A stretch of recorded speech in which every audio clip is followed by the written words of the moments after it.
Hey, it's author Dean M. Cole. Your audiobook will start in just a few seconds. This is part 3 of the new R.C. Bray narration of Retribution, Sector 64, Book 2.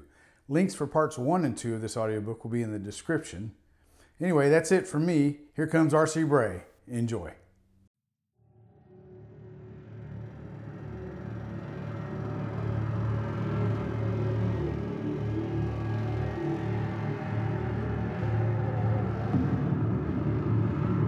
Blue Heron Audio presents Retribution, Sector 64, Book 2, by Dean M. Cole, read by R.C. Bray.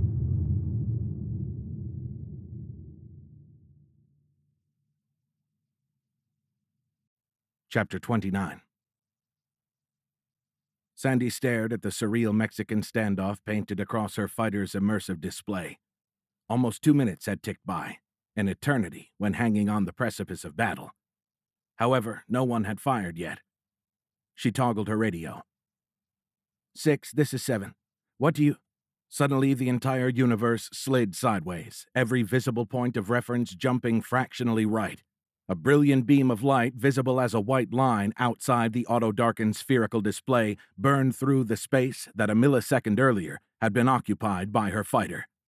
If not for the drive's inertial dampening, the speed of the short, lateral leap would have turned Sandy into a red lump sprayed across the concave surface of the ship's interior.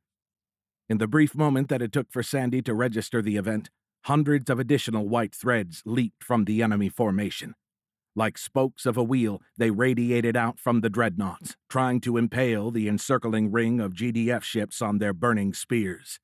However, every warship in the haloing formation of vessels easily evaded its assigned beam. Their virtually inertialess leaps kept them just outside the Zoxith line of fire. Sandy knew that the combination of superior weapons and drive technology afforded commanders of the Galactic Defense Forces the option of asking questions first and firing later. However, the enemy apparently wasn't in a question-answering mood. That was fine with Major Fitzpatrick. She smiled and fired all of her weapons. "Looks like they aren't in a surrendering mood," Jake said. Remulkin grinned menacingly. "Good. Gunfighter squadron on me," Colonel Giard ordered across the unit's Eon channel. Turning the turtle toward their assigned target, Jake rocketed the fat ship at a Zoxith dreadnought near one corner of the enemy's diamond formation. As he led the squadron inbound on their first strafing run, a beam reached for the turtle. Instantly, the ship leaped out of the line of fire. Then a brilliant light on Jake's left made his heart skip a beat. He feared that the aliens had fired another gene weapon. Looking in that direction, he saw a blindingly bright ball of fire. However, it wasn't growing. Its size remained unchanged for the brief moment that he could stand to look directly at it. The intensity faded for a millisecond, and Jake saw the Galactic Guardian at the center of the glowing sphere. He breathed a sigh of relief. The light hadn't been a gene weapon. It appeared that every enemy dreadnought had directed a portion of its firepower into the carrier. Under intense enemy attack, the Guardian's shields glowed so brightly that it looked like a miniature sun had taken up orbit around the planet. Sandy opened their direct Eon link. "I guess the assholes figured out which ship is generating the disruptor field," she said. Jake heard something in her voice, a tone she normally associated with their intimate moments. She's actually enjoying this, he thought. Sub-vocalizing, Jake said, "You're right. They're hammering the Guardian. But don't worry about them. Concentrate on yourself." "Yes, Colonel," she said with the same excited tone, and then cut the connection. Giard grinned. Even his heart raced in response to the adrenaline pumping into his system. The imagery beyond the view wall eclipsed anything he'd seen in the first battle. Brilliant plasma beams interlaced with flickering lightning bolts backlit by bursting nuclear bunker busters painted a mural of horrifying energies. No science fiction special effects artist had ever captured this level of intensity. Looking down, Jake realized he had the console's edge in a white-knuckled death grip. During the last 2 seconds, the insane panorama had skittered across the view wall 5 times. As Zoxith lasers filled the space around his squadron, his ship's automatic defense systems had it jumping all over the place. Grinding his teeth, Jake forced himself to focus on his next task. As the turtle reached the designated initialization point, it turned and rocketed directly at the targeted dreadnought. Over the squadron's channel, Jake said, "IP inbound. Gunfighters cleared hot." Training his weapon on their designated target, Jake unleashed a devastating volley of plasma bolts and kinetic rounds. The turtle shuddered as the massive release of energy momentarily overtopped the drive's inertial dampening. The dreadnought's shields flared. Then the rest of Gunfighter's squadron added their firepower, and they collapsed.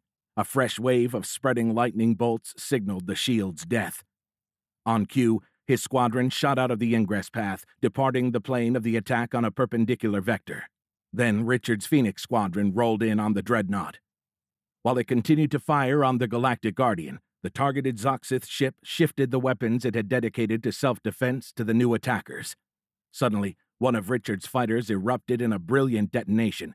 It had jumped out of the path of one beam and directly into another. "No!" Jake screamed. Fresh gouts of molten rock shot from the asteroidal ship as Phoenix squadron opened fire. Jake saw Sandy's jinking fighter on Richard's right wing. "Thank God," he whispered, and instantly felt guilty. Additional jets of debris blasted from the enemy ship. Then Richard's squadron also vectored out of the attack path and out of the direct line of enemy fire. Jake released the breath he'd been holding. "Okay, Vampire 6, Richard said. "She's all dressed up for you." "Roger, Phoenix 6, said Colonel Newcastle. "I'm inbound now. Nuclear bunker buster armed." For today's battle drill, Admiral Johnston had split up Newcastle's squadron. He'd assigned one of their nuclear-armed fighters to fly cleanup for each of the starfighter task forces. As the Commander Air Group, or CAG, Newcastle had assigned himself to the one that contained Richard and Jake's squadrons. Now Giard saw the Texans' Vampire space fighter race toward the target. With a mighty effort, Jake dragged his eyes from the image and shifted his focus to the task at hand. Directed by the autopilot and fire control computer, the attack plan uploaded by Admiral Johnston already had his ship's weapons trained on the next target. Consulting the holographic rendering of the battle and the plotted attack plan, Jake verified the vectors assigned to each of his fighters.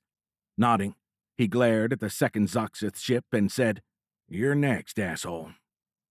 As if responding to his words, the targeted dreadnought redirected a portion of its attack away from the Guardian and fired on Jake's ship. The turtle easily avoided each beam, although the millisecond durations of those laser contacts had several hull temperature alarms flashing their warnings across the console's curved top. Jake had learned that the Argonian vessels didn't have foreknowledge of the laser's trajectory. They simply jumped out of the beam like a child who had touched a hot pan. However, the speed of the computer and the drive it controlled outstripped the ability of the laser. It moved out of the path faster than the weapon's energy could burn through the shields and the ship's skin, but it moved so quickly the human eye perceived it as precognition. Suddenly, a new light source drew Jake's attention from his target. To his left, a web of glowing fissures spread across the first enemy ship. Then the turtle's view wall darkened as a brilliant light that streamed from every crack in the asteroid flared. Finally, each blade of radiation merged with its neighbor as the nuclear conflagration enveloped the entire enemy ship. "Die, bastards!" Remulkin growled in accented English. Jake looked at the now tumbling molten remnants of the first ship. "Oh, shit." Remembering Admiral Thoyd Fadiak's doomed effort to vaporize those same globs, he looked at Remulkin and said, "Run an orbital analysis of that debris. Where's it going?" Remulkin grunted something unintelligible. It sounded derogatory, but the liaison bent over his half of the console, and his fingers became a blur of activity. Strobing multicolored light streamed through every port of the Tador Draughts bridge. The ship shook violently as wave after wave of enemy fire burned into its shields. It appeared Admiral Johnston intended to make good on his promise. "Lord Thraxt, we just lost the Forebearer's redemption." Shaking his head, Thraxt growled. He refused to look at Fasir. He wouldn't give the coward the satisfaction. Instead, he glared at the image of the Galactic Guardian. On the main display, the rocky profile of the dreadnought Zoxa Prime drifted across the Guardian's curved surface. Staring at the Prime, Thraxt nodded grimly. Intuiting Thraxt's plan, The Rajah suddenly turned toward him. "No, my lord, that is not," Fasir began, but stopped as Thrax extended his forearm's dew-claw talon and gave him a final warning glance. Nodding, the Rajah retreated. Thrax opened a channel to the Prime's captain. "Commodore Racinth, I need you to ram the enemy's command ship." "Lord?" The Commodore blinked his confusion. "My ship is too slow. I'll never get close enough. Vent your core, Racinth." The Commodore blinked again, but this time with complete comprehension. "The forebearers demand it," Thrax said. Finally, Racinth nodded and then bowed. "Yes, my lord. May the forebearers greet us with open—" Cutting him off, Thrax gave a curt nod. Yes, Commodore. Quickly, please. Time is of the essence," he said, then terminated the connection. The scientist punched a final command into the console and then stood straight. A holographic rendering of the battle and the planet below popped into existence above the control panel. Jake breathed a sigh of relief. A curving red line showed that the enemy fleet and the building debris cloud were in an orbital insertion trajectory. They wouldn't hit the planet. Remulkin reached into the hologram, gesturing at the point of closest approach. "They're going too fast to enter orbit, but either by design or chance, the bastards are on a trajectory to skim the atmosphere. It's an aero-braking maneuver that will slow them enough for the planet's gravity to pull the formation into orbit." Ahead of the turtle, a plume of fire suddenly burst from the right side of his assigned Zoxith dreadnought. Jake blinked. What the hell? As he watched, the torrent of fire continued to spread outward. Soon, a massive jet of white-hot plasma streamed from a lake-sized hole in the largest asteroid of the ship's hull. At its perimeter, hill-sized boulders periodically broke free, only to be vaporized in a brilliant flash when they drifted into the plume of fire. "Is that a rocket motor?" Jake said. "No, not a normal one anyway," Remulkin said, without his characteristic snark. The disruptor field had removed the parallel space option. This rocket must be an emergency supplement to the version of the gravity drive employed by the Zoxith. Jake could see that the combined effect generated significant thrust. The incredible acceleration was deforming the structural supports that tied together the ship's various asteroids. "They're flying straight at the Galactic Guardian," Remulkin said. Looking at the hologram, Jake saw that the scientist was correct. With acceleration rivaling that of an Argonian battlecruiser, the ship rocketed straight at the carrier. Giard shook his head. Even he knew that flying straight into the muzzle of a carrier's main weapon was to ask for a quick death. "Gunfighters," Jake transmitted across the Eon. "Shift course and match acceleration." Finally reacting to the new threat, the Galactic Guardian redirected all of its weapon batteries at the approaching Zoxith ship. "Same plan, new vectors," Jake continued over the squadron's channel. In the hologram, he shifted the squadron's attack vectors to run perpendicular to the Guardian's laser attack. Caught between the lines of incoming laser fire and outgoing rocket thrust, the rendered enemy ship looked like a lumpy, cancerous tumor impaled on a spike of fire. Alternatively, the opposing beams looked like an axle rammed through the dreadnought, and the rendered, equally spaced starfighter strike lines ran from it like the spokes of a wheel. Through his Eon, Jake sent the new discrete headings to each of his fighters. Presently, several of the battlecruisers adjacent to the Galactic Guardian added their laser fire to the mix. As Jake maneuvered to attack, he could no longer see the portion of the enemy ship closest to the Guardian. That half of its shields glowed like an umbrella-shaped star, obscuring the underlying dreadnought. "IP inbound," he broadcast over the Eon channel. The orientation of his attack run shifted the carrier to the top of the turtle's view wall. From this new perspective, it appeared that the Guardian was firing down on a speeding jellyfish. Undeterred, the dreadnought continued its incredible acceleration. "There's suicide," Jake whispered. "You're speaking of the dead," Remulkin said. "What?" The scientist shook his head. "All of them died when they vented their core. The instant they started to use it for thrust, it flooded the ship with enough radiation to immediately kill every one of them," the liaison said flatly. When Jake looked back to the dreadnought, A storm of lightning bolts radiated downward from the shield's perimeter like tentacles, completing his earlier jellyfish analogy. One of the massive electrical bolts discharged across the turtle's shields. Then the force field collapsed. Instantly, the stone surface of the still accelerating enemy ship burst into white fire as rock sublimated directly into gas under the incredible assault. Coming into range of the target, Jake fired his plasma and kinetic weapons. They blazed toward the doomed dreadnought. His rounds slammed into the unprotected ship, and it exploded, the combined multi-vessel assault converting its asteroids into gaseous and molten rock. "Yes!" Jake screamed. Then he gasped. "Oh, shit!" The Argonian carrier tried to leap out of the way, but the incredible closing speed of the Zoxith ship's remnants outstripped even the carrier's propulsion abilities. The rushing, boiling mass slammed into the Galactic Guardian shields, and the huge GDF carrier rocked. Its force field bowed inwardly. Electrical discharges spread across the shields. They glowed like a supernova again. Then they collapsed, popping like a bubble.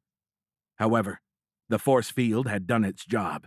The churning mass of molten asteroid now hung at a relative standstill, its velocity the same as the Guardian's. "Thank God," Jake said. But suddenly, dozens of red Zoxith lasers burned into a specific point on the enormous ship. Colonel Giard's eyes widened as he finally understood the enemy's tactic. "They're trying to take out the disruptor." Remulkin nodded. Through a frustrated growl, he said, "If it goes down, the fuckers will escape." "Admiral Johnston, the disruptor field is collapsing." Bill turned and gave Takama a questioning look. The GDF Supreme Commander nodded gravely. Returning a curt nod and pursing his lips, Johnston spun toward the weapons console and pointed to the officer manning it. "Fire the weapon," he said. "Now," urged Admiral Takama. As the officer toggled the commands, Johnston stared through the view wall. "I hope we're not too late, Ashtar." When the Galactic Defense Forces Supreme Commander didn't reply, Johnston stole a sideways glance. Ash white, the Argonian glared at the enemy formation, slowly shaking his head. Finally, Admiral Takama hoarsely whispered, "Gods damn you for making me do this, Thraxed." "Direct all weapons into the target now," Thraxed said as the Guardian's shields collapsed. "Fire, fire, fire!" Through slitted eyes, he watched the targeted sensor blister. First, it glowed like a supernova. Then the image whited out as the brilliance of his fleet's combined plasma fire overdrove the camera's optical sensor. Finally, the display faded as that corner of the massive enemy ship dissolved into a cloud of expanding gas. At the same moment, the sensor officer looked up excitedly. "My lord, the disruptor field is collapsing. We should be able to jump out of the system in a few zixons." Thrax nodded. The bubble of disrupted parallel space spanned several light seconds. They couldn't jump out until the collapse propagated throughout the entire sphere. Outside, the battle continued to rage. Flashing multicolored light still streamed through the bridge's various portals, bathing its interior in their stop-motion, strobing brilliance. "Order all ships to jump the instant they get a parallel space lock," Thrax said. He started to grin, but in the bridge's strobing interior, the sensor officer's smile disappeared between flashes of light. The hatchling suddenly looked at him with confused eyes. "My lord," he said, "I'm detecting an unusual energy signature coming from the Galactic Guardian." The warlord narrowed his eyes again as he turned back to the GDF carrier. "This doesn't make sense, Lord Thrax," the officer said. "It looks like a gene." A radiant sphere exploded from the center of the Guardian. As the expanding luminescent bubble spread across the battlefield, its brilliant, oddly tinged light flooded the bridge, eclipsing all other sources. Thrax exploded out of his cathedra, launching himself across the cavernous room. He slashed and pummeled his way through anything and anyone that blocked his path. Sparks flew from the steel-tipped talons of his feet. He crashed through the sensor board and its operator. Equipment and limbs flew as if thrown by an explosion. The warrior knew he'd already lost the rest of his fleet, but he had to live, had to avenge his family. As he reached the weapon control station, he frantically entered a series of commands. Too slow. He was racing against time, and losing. The warlord's abdomen burned as if a million sletch bugs were trying to dig their way out of his gut. The forebearers' damned Argonians had turned the gene weapon against him. Move faster! Moments slipped away from him, evaporating like wax in a blast furnace. As in his dream, the Zoxith Lord felt as if he were wading through the thick mud of his homeworld. He tapped out a final command and launched a specially configured missile. Thrax grinned through a grimace of pain as the weapon rocketed toward the Guardian. Then he lurched and doubled over as his body began to surrender to the reprogrammed gene weapon's molecular assault. Around him, the rest of the crew writhed on the floor. Only the tough old warrior Raja Fasir still stood upright. Outside, ship after ship fell through the advancing wall of energy as its white curtain of insatiable light raced toward the Tador Droth. But inside, the navigation panel still couldn't get a parallel space lock. No longer able to support his weight, Thrax's legs surrendered to the ship's artificial gravity. As he collapsed, he saw the nav panel lock onto its fallback point. Still falling, the Lord fought to direct his body toward the navigation console. Black cave walls ate at the periphery of his vision. The whited-out control panel looked impossibly far away, as if it sat at the end of a long, black tunnel. His knees struck the stone floor, and Thrax stretched out and swatted at the distant drive activator. Chapter 30. Oh, fuck, Jake whispered. Somehow the gene weapon aboard the destroyed Zoxith dreadnought must have survived the destruction of its ship. It had just fired. The weapon's energy wave blasted outward from the region where the melted dreadnought still hung next to the damaged galactic guardian. No, Remulkin cried. Oh, God, Jake screamed. The weapon's ballooning sphere of light raced directly at the human-led task force. It closed the gap in milliseconds, too fast to evade. Closing his eyes and grasping the console fiercely, Colonel Giard braced for the end. Blinding light flooded through his closed eyelids. Then it was gone. However, to Jake's amazement, he wasn't.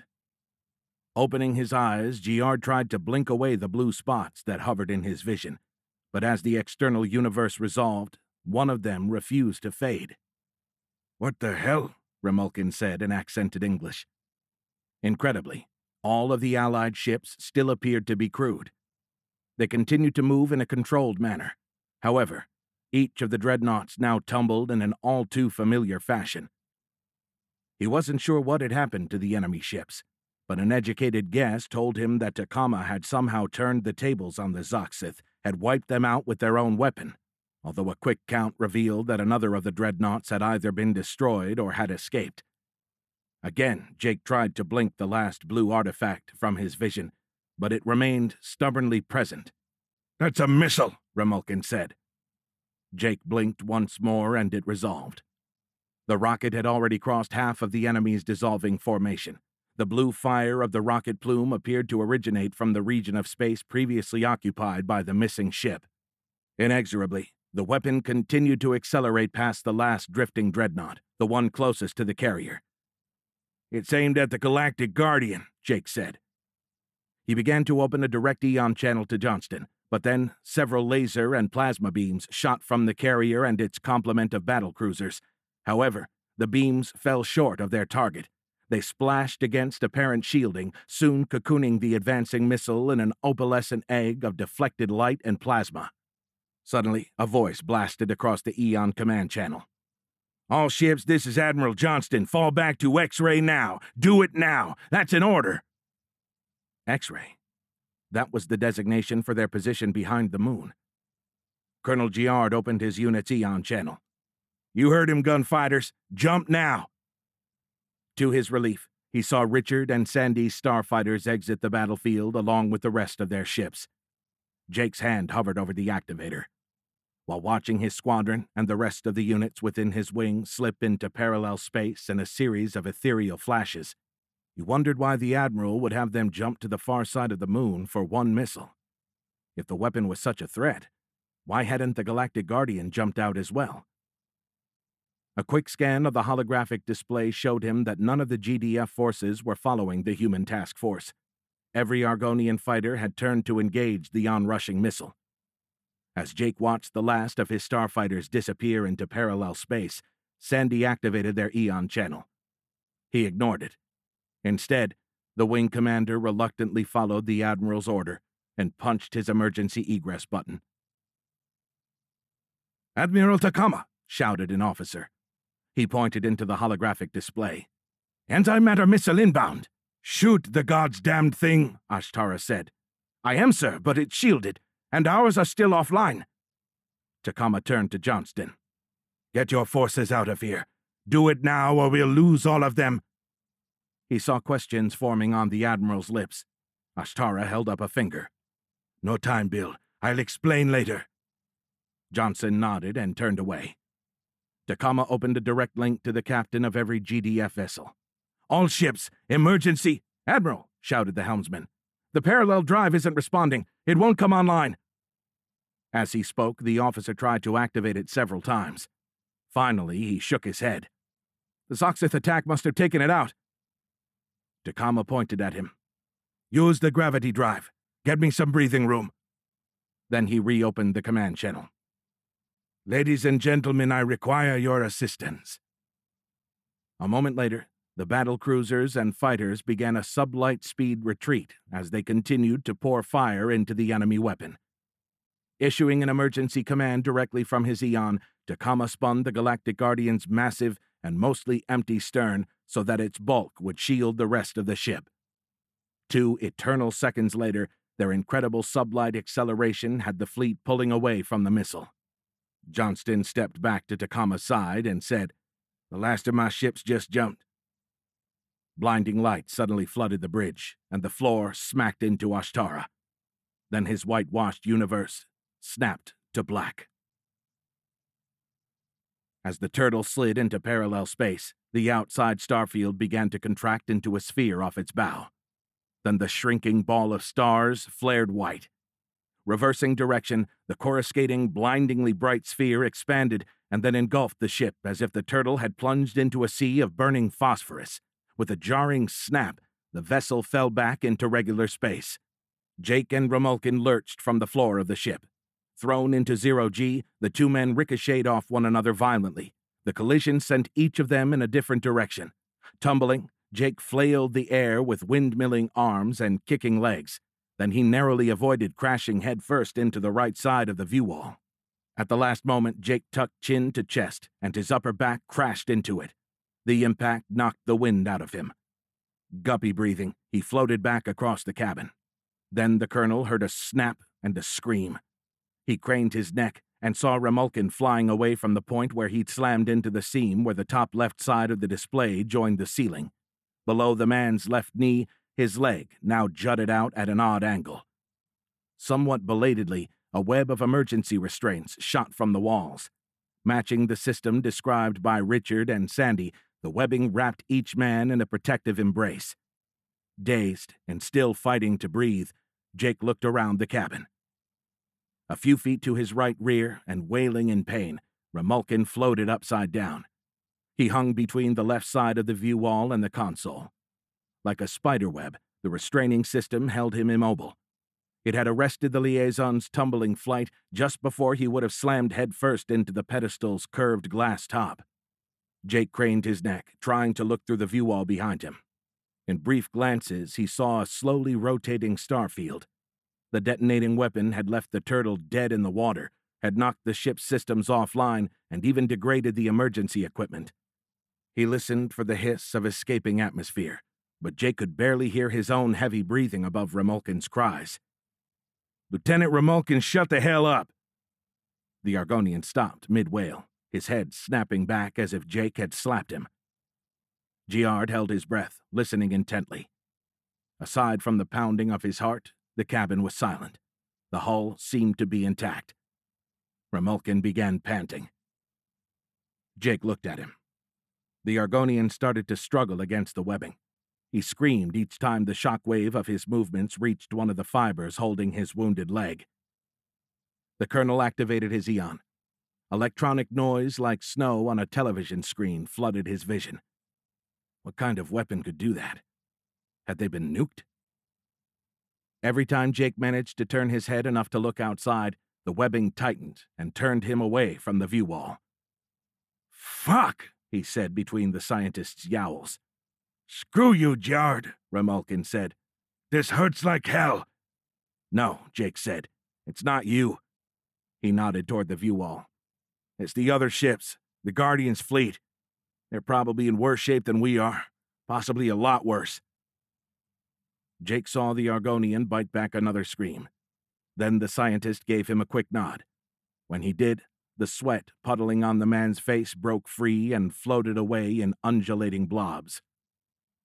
Colonel Giard struggled against the restraining system again. Finally, it loosened enough for him to turn his entire body toward the view wall. Parts of the wide display no longer worked. A checkerboard pattern of card table-sized black panels obscured much of the outside world. As the sliding field of stars scrolled across the dead portions of the display, the points of light disappeared and then popped back into existence. Snowy video noise obscured a few other areas, but enough of the view wall still worked for Jake to discern the outside world. Remembering the turtle's programmed translunar escape route, he stared through the display. "Come on, let me see it," he whispered. Finally, the moon slid into the field of view. Soon it filled the screen and just as quickly began to recede. Jake focused on the movement of the background stars. Thank you," he said as he released the breath he'd been holding. The weapon had knocked the turtle's drive offline before it started to fly toward the moon. They were adrift, but at least they weren't falling into the planetary body's gravity well. The colonel continued to watch the processing stars. Soon the ship's slow tumble should bring the Galactic Guardian and its fleet, or the remnants of both, into his field of view. Jake glanced in the direction in which the moon had scrolled. "Thank God you made it out, baby."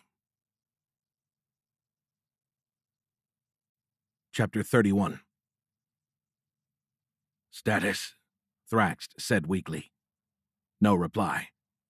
He had collapsed to the floor after activating the micro-jump. Now he shakily rose to his knees. "Status," the Lord said through a coughing roar. His head lolled. Using his arms, he pushed his upper body off the floor. Finally, the after-image of the Zox focus gene weapon's molten lava pane began to release its grip. Slowly, he lifted his head. As Thrax scanned the bridge, he saw the reason for the silence. The weapon had almost completely obliterated his crew. A couple of officers started to move, but most had succumbed to it, had vanished. Only piled uniforms and armor remained where they had stood. "My lord," said a surprisingly strong voice. Still slumped over, Thrax turned to its source. Raja Fasir towered over him, staff clenched in his fist. A stream of emotions burned from the old warrior's only eye. "Raja, what is your Fasir smashed his staff into the side of Thrax's head. The blow sent the kneeling warlord sprawling across the bridge floor. In his weakened state, he struggled to regain his footing, but Fasir was on him in an instant. The warrior assailed him. Each blow sent the lord's head crashing into the floor. His world spun. Then he heard a growl from across the room. The storm of impacts ceased.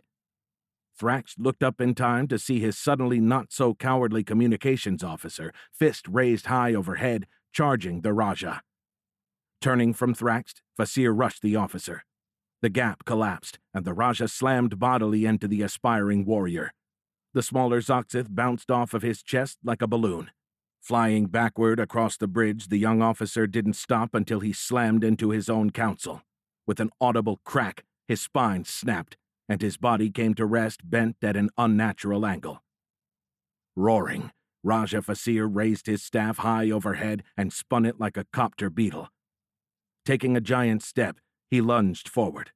With a single hand, the old warrior snatched the rotating staff mid-spin and drove it down into his prey.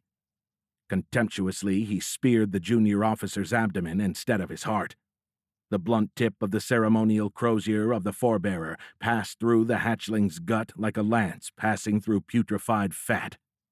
Dazed by the Raja's attack and still lying prone, the Lord couldn't rise from the floor. As he watched Fasir dismantle the officer, he tried and failed to comprehend the warrior's actions or understand why the enemy's repurposed gene weapon hadn't phased him. Fasir wrenched the staff from the fallen officer. Tangled on the end of the square metal rod, his intestines scrolled out of his abdomen and followed the crozier across the floor. Leaving the mortally wounded hatchling lying in his own effluence, the Raja slowly walked back to Thraxed. "Why can't you just die already?" he said with a snarl. "What are you doing, Fasir? Why?" But as he asked the question, Thraxed suddenly knew the answer. His eyes widened with understanding. "It was you," he growled. "You told them we were coming. You gave them your genetic code to make sure it spared you." He pointed an accusatory talon at the Raja. "Coward! Traitor!" Again, a storm of emotions streamed across the Raja's remaining eye. "No, old friend.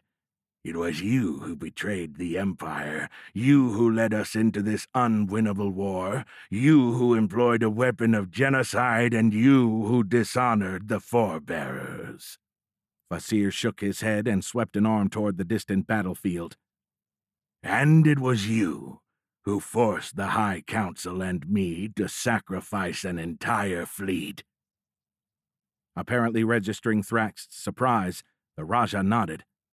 "Yes, the High Council sanctioned my deeds." Then the warrior's scarred face darkened.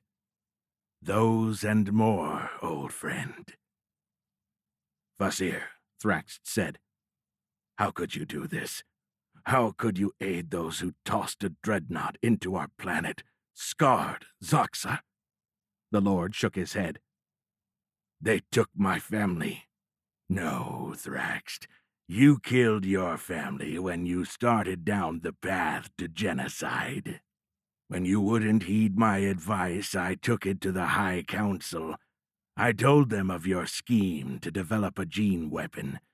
They had begged you not to take the battle beyond our borders. When they discovered your plans to rain genocide down upon the Argonians, they ordered me to warn the GDF, to alert them of the location of your science team. You led Takama to the Forebearer's solitude?" The Raja nodded.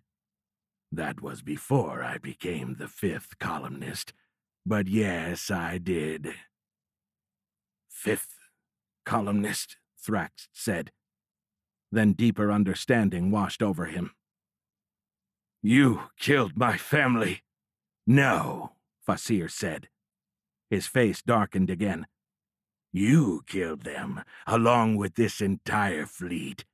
I wanted to kill you sooner, but couldn't risk one of your dreadnought commanders escaping with a cursed gene weapon. Now that you are out of the way, the High Council intends to work with the GDF to suppress this genocidal technology."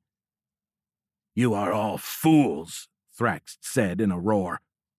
Shaking his head, the Raja sighed. "This is futile. It is time to finish it." Fasir started spinning the staff above his head again. The last of the communications officer's innards flew from the end of the staff and fell to the floor.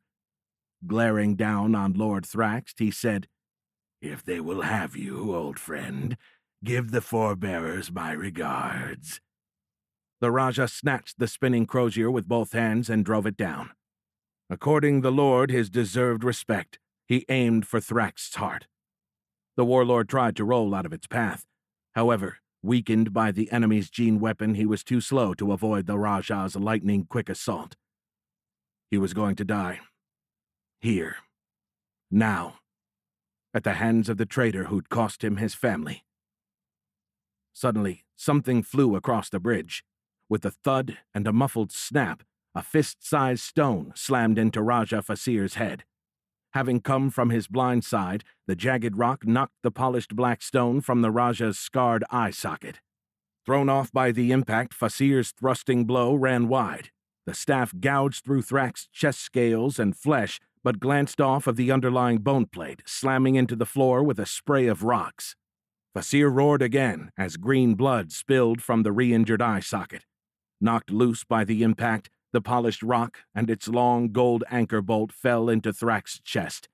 A snapped-off, sharp-edged piece of the Raja's skull still clung to the gleaming bolt's threaded end. Thrax grabbed the polished rock and placed it against his palm. Slipping the bolt between his middle two talons, he clenched his fist and aimed the bony tip of the makeshift weapon at the Raja. Then he punched Fasir in the face. With a satisfactory pop, the bone-tipped rod slid through the trader's remaining eye. Finally, the Lord opened his palm and shoved the rock home. The blinded, double-crossing bastard clutched his face and screamed. Blood poured between his talons. "I seriously doubt the forebearers will have you, old friend," the Lord said, pouring derision into the familiar honorific. Still lying on his back, Thrax unsheathed his leg's dew-claw talon. "But if so, you can give them your regards in person." His foot shot out lightning fast. Then, fanning green gore sprayed the ceiling as the razor-sharp appendage separated the trader's head from his shoulders. Lord Thrax struggled to his feet. His head spun, but through a force of will he remained upright, somehow holding on to the only thread of consciousness that the Raja had left intact. Some distance away he saw the gutted communications officer writhing on the floor. The little warrior's innards lay strung across the deck in a trail of gore that extended to Fasir's motionless remains. Walking unsteadily, the Lord staggered across the bridge. Collapsing to a knee beside the fallen officer, Thrax placed a hand on his chest. "Thank you, warrior," the warlord said reverently. "If you hadn't thrown that rock, the Raja would have killed me. You have earned a seat with the forebearers." "I didn't do it for you or your damned forebearers," the mortally wounded officer said with surprising strength. "I did it for my family." He paused and thrust a finger at the Tador Droft's main display. "Dakama killed all of them. When the bastard crashed the forebearers' solitude into our planet, I lost my entire village. And he did it with the Raja's help." Thrax barely registered the officer's words. He had followed the hatchling's gesture, and now stared into the indicated display through wide, bloodied eyes. "I don't believe it," he whispered. The ship's external cameras still tracked the enemy fleet. Several light seconds away, the Galactic Guardian and its 7 battleships tumbled across the backdrop of the nearing planet. His antimatter missile had found its mark. It had vaporized the back half of the carrier. Still pointing at the display, the officer said, "It's beautiful, my lord. It's a ruined relic." Through gurgling blood, he added, "And I know you'll ensure that its masters follow it into oblivion." A fit of coughs and spasms racked the hatchling. "We have won, my lord. We have—" He and his words died mid-sentence as Thrax, weary of the officer's verbose passing, terminated the discussion with a swipe of his forearm talon. "Give Commodore Salith my regards," the Lord said distractedly as he continued to stare at the display. A moment later, the warlord dropped the officer's headless body to the floor and then wiped blood from his own face. "Thank the forebearers," he whispered. Thrax couldn't believe the missile had hit the carrier. He had fired it in a last-ditch effort to keep the damned Argonians busy. The Lord had kept the heavily shielded weapon in reserve for just such an event, but he'd never imagined it would actually get close enough to phase the fast ship, much less destroy it. Blinking blood from his vision, Thrax dragged his gaze away from the incredible image. A sole Zoxith officer stood nearby. His stupid, confused eyes stared at the 2 lifeless bodies. With a mighty effort, the Lord climbed to his feet, steel talons scraping and clawing for purchase. Rising to his full height, Thrax glared down at him. "Our work is not done," he said wearily. "Move to navigation. Transfer sensor data to the station and prepare to resume combat operations." When the hatchling still didn't move, the warlord yelled, "Now!" The officer flinched and then dashed like a wetted dry cat lizard. He scurried to the console and began scrolling through data feeds. The Lord knew that the officer was his last crew member. They'd lost everyone aft of the bridge. Even on this forwardmost deck, all of the Zoxith stationed behind his cathedra had fallen to the repurposed gene weapon. Thrax staggered over to the throne and dropped into its cool, stony embrace. The hatchling raised his head. "Lord, I'm detecting activity from the remnants of the enemy carrier." On his personal display, Thrax studied the fractured galactic guardian. The largest piece of the broken carrier began to distance itself from the other sections, slowly increasing the gap between it and the destroyed scraps. "That's their bridge," Thrax said. His eyes narrowed. "Is anyone still alive?" The officer scanned his instruments again and then looked up. "Possibly, my lord. There appear to be weak life signs coming from all of their ships, but the sensors are having a difficult time penetrating the after effects of antimatter annihilation. There's too much interference to know for sure." He paused and tapped a few more keys. Then he grinned. "If there is anyone alive, they're defenseless. You fried all of their external weapons, my lord." "What about their gene weapon?" Thrax said. "Could they fire another one?" The officer shook his head. "No, my lord. Even if they could muster the power to fire it again, the explosion's aftermath will suppress the gene weapon's quantum wave for at least as long as it will take our weapon to recharge." Thrax smiled and said, "Plot a micro-jump." He pointed at the carrier's bridge. "Plan to drop us in nice and close to that. I want to finish Admiral Takama." Lumbering out of his cathedra, Thrax stumbled to the weapon control station. He kicked aside the previous operator's emptied uniform and activated the console. "I'll take care of the weapons," the Lord said through a cough. Wiping green blood from his brow, he looked over to Fasir's eyeless face. Thrax growled, a low, rattling thing. "The High Council, huh? I think I'll pay them a visit when I'm through with your Argonian companions," he said softly, and then grinned. "All of them will be joining you very soon, old friend." He turned from the dead traitor and pointed to his new helmsman. Raising his voice, he said, "Take us in, now." Chapter 32. Sandy's fighter dropped back into normal space at the designated fallback coordinates. "Holy shit!" she shouted over her link with Richard. Trying to calm her overtaxed nerves, she took a couple of deep breaths. Then she said, "What the hell happened? Did we hit them with a gene weapon?" "I think we did," Richard said. "But I'm more concerned with that missile. Why did Johnston order us to jump out just as we kicked their ass?" Sandy shook her head and took another calming breath. Jumping out of the chaotic battlefield into this tranquil, organized peace had shocked her system almost as much as if the reverse had happened. Her sleek, silver-black Phoenix fighter now hovered 50,000 feet above the moon's heavily cratered far side. Computer-controlled, every ship of each fighter wing had exited parallel space in its previously assigned location.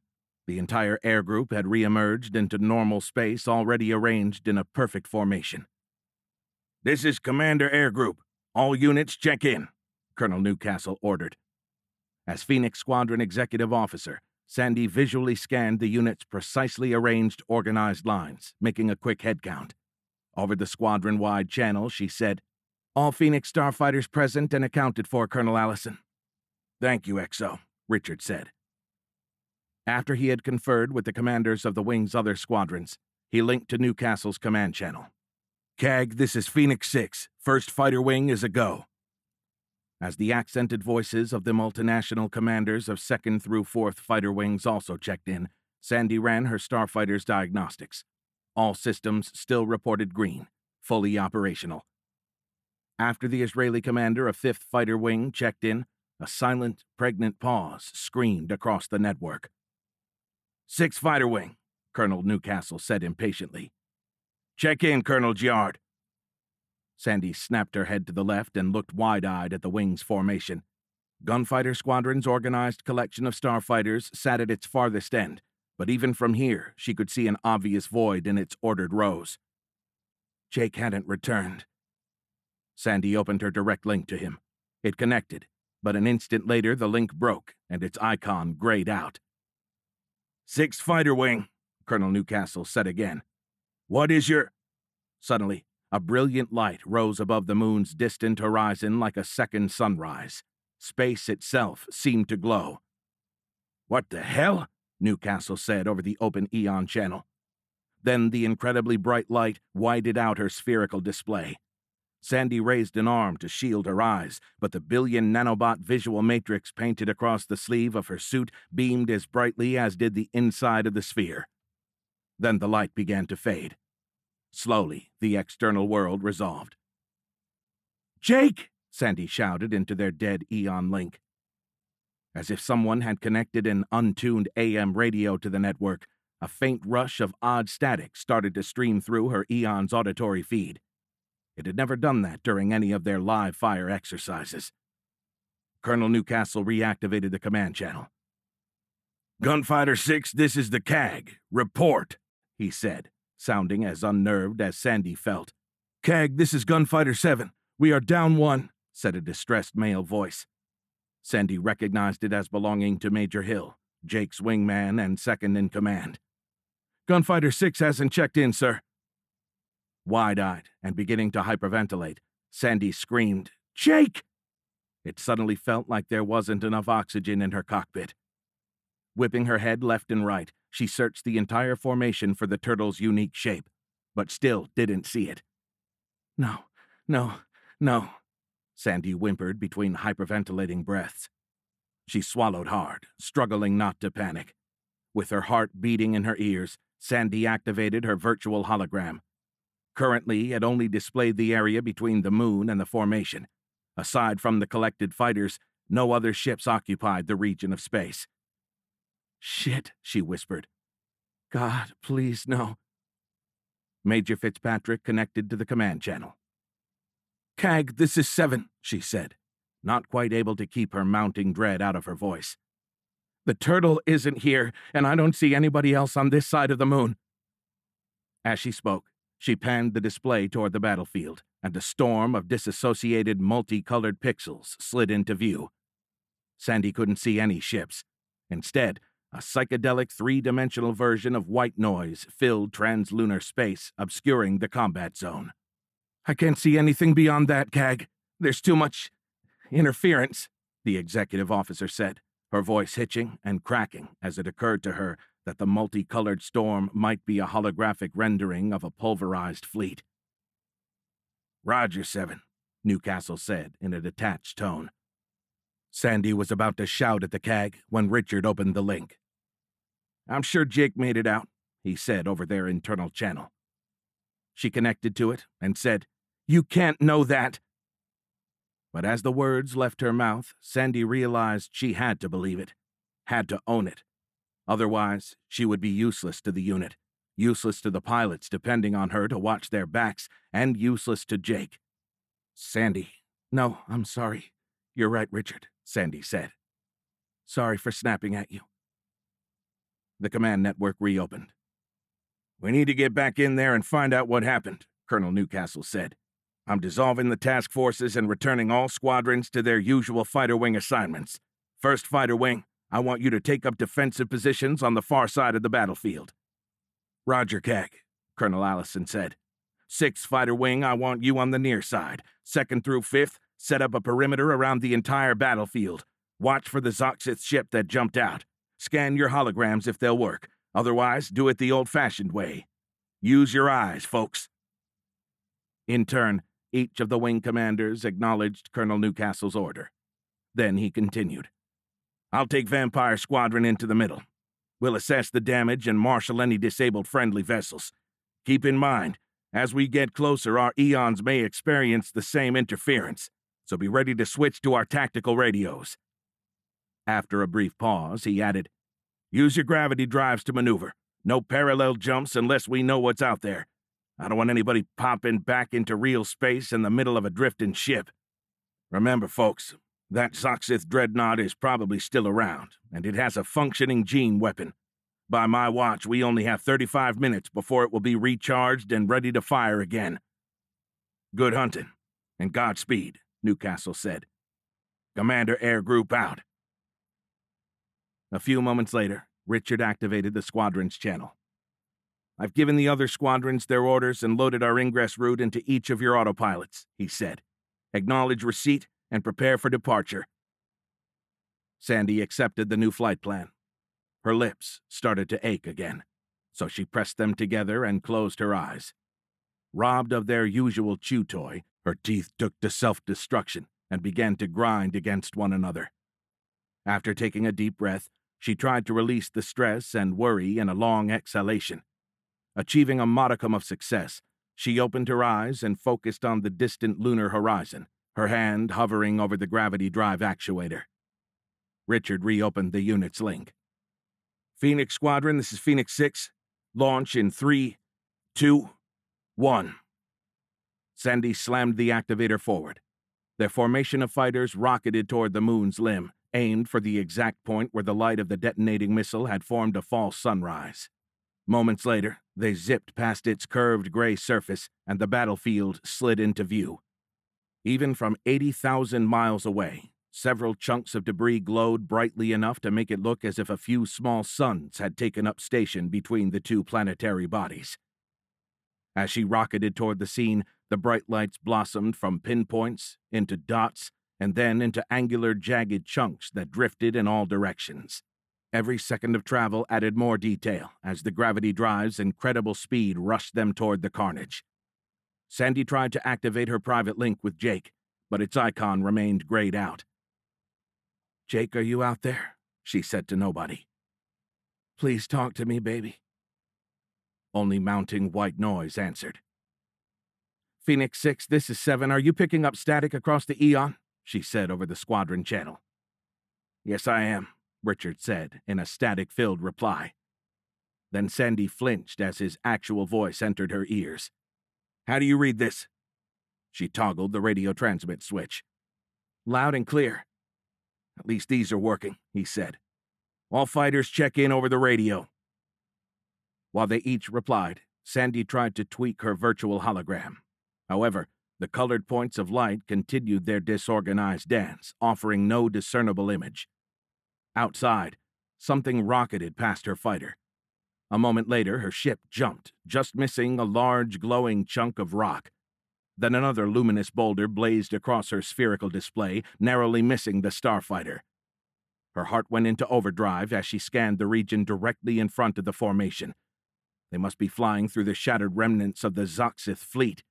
Space in front of them was choked with rocky detritus. "Phoenix 6, we need to get clear of these asteroids." The XO paused as her fighter did several evasive jumps. "This is starting to look like our flight over Europa," she said, recalling their doomed live-fire exercise over Jupiter's icy moon. "I agree," Richard said.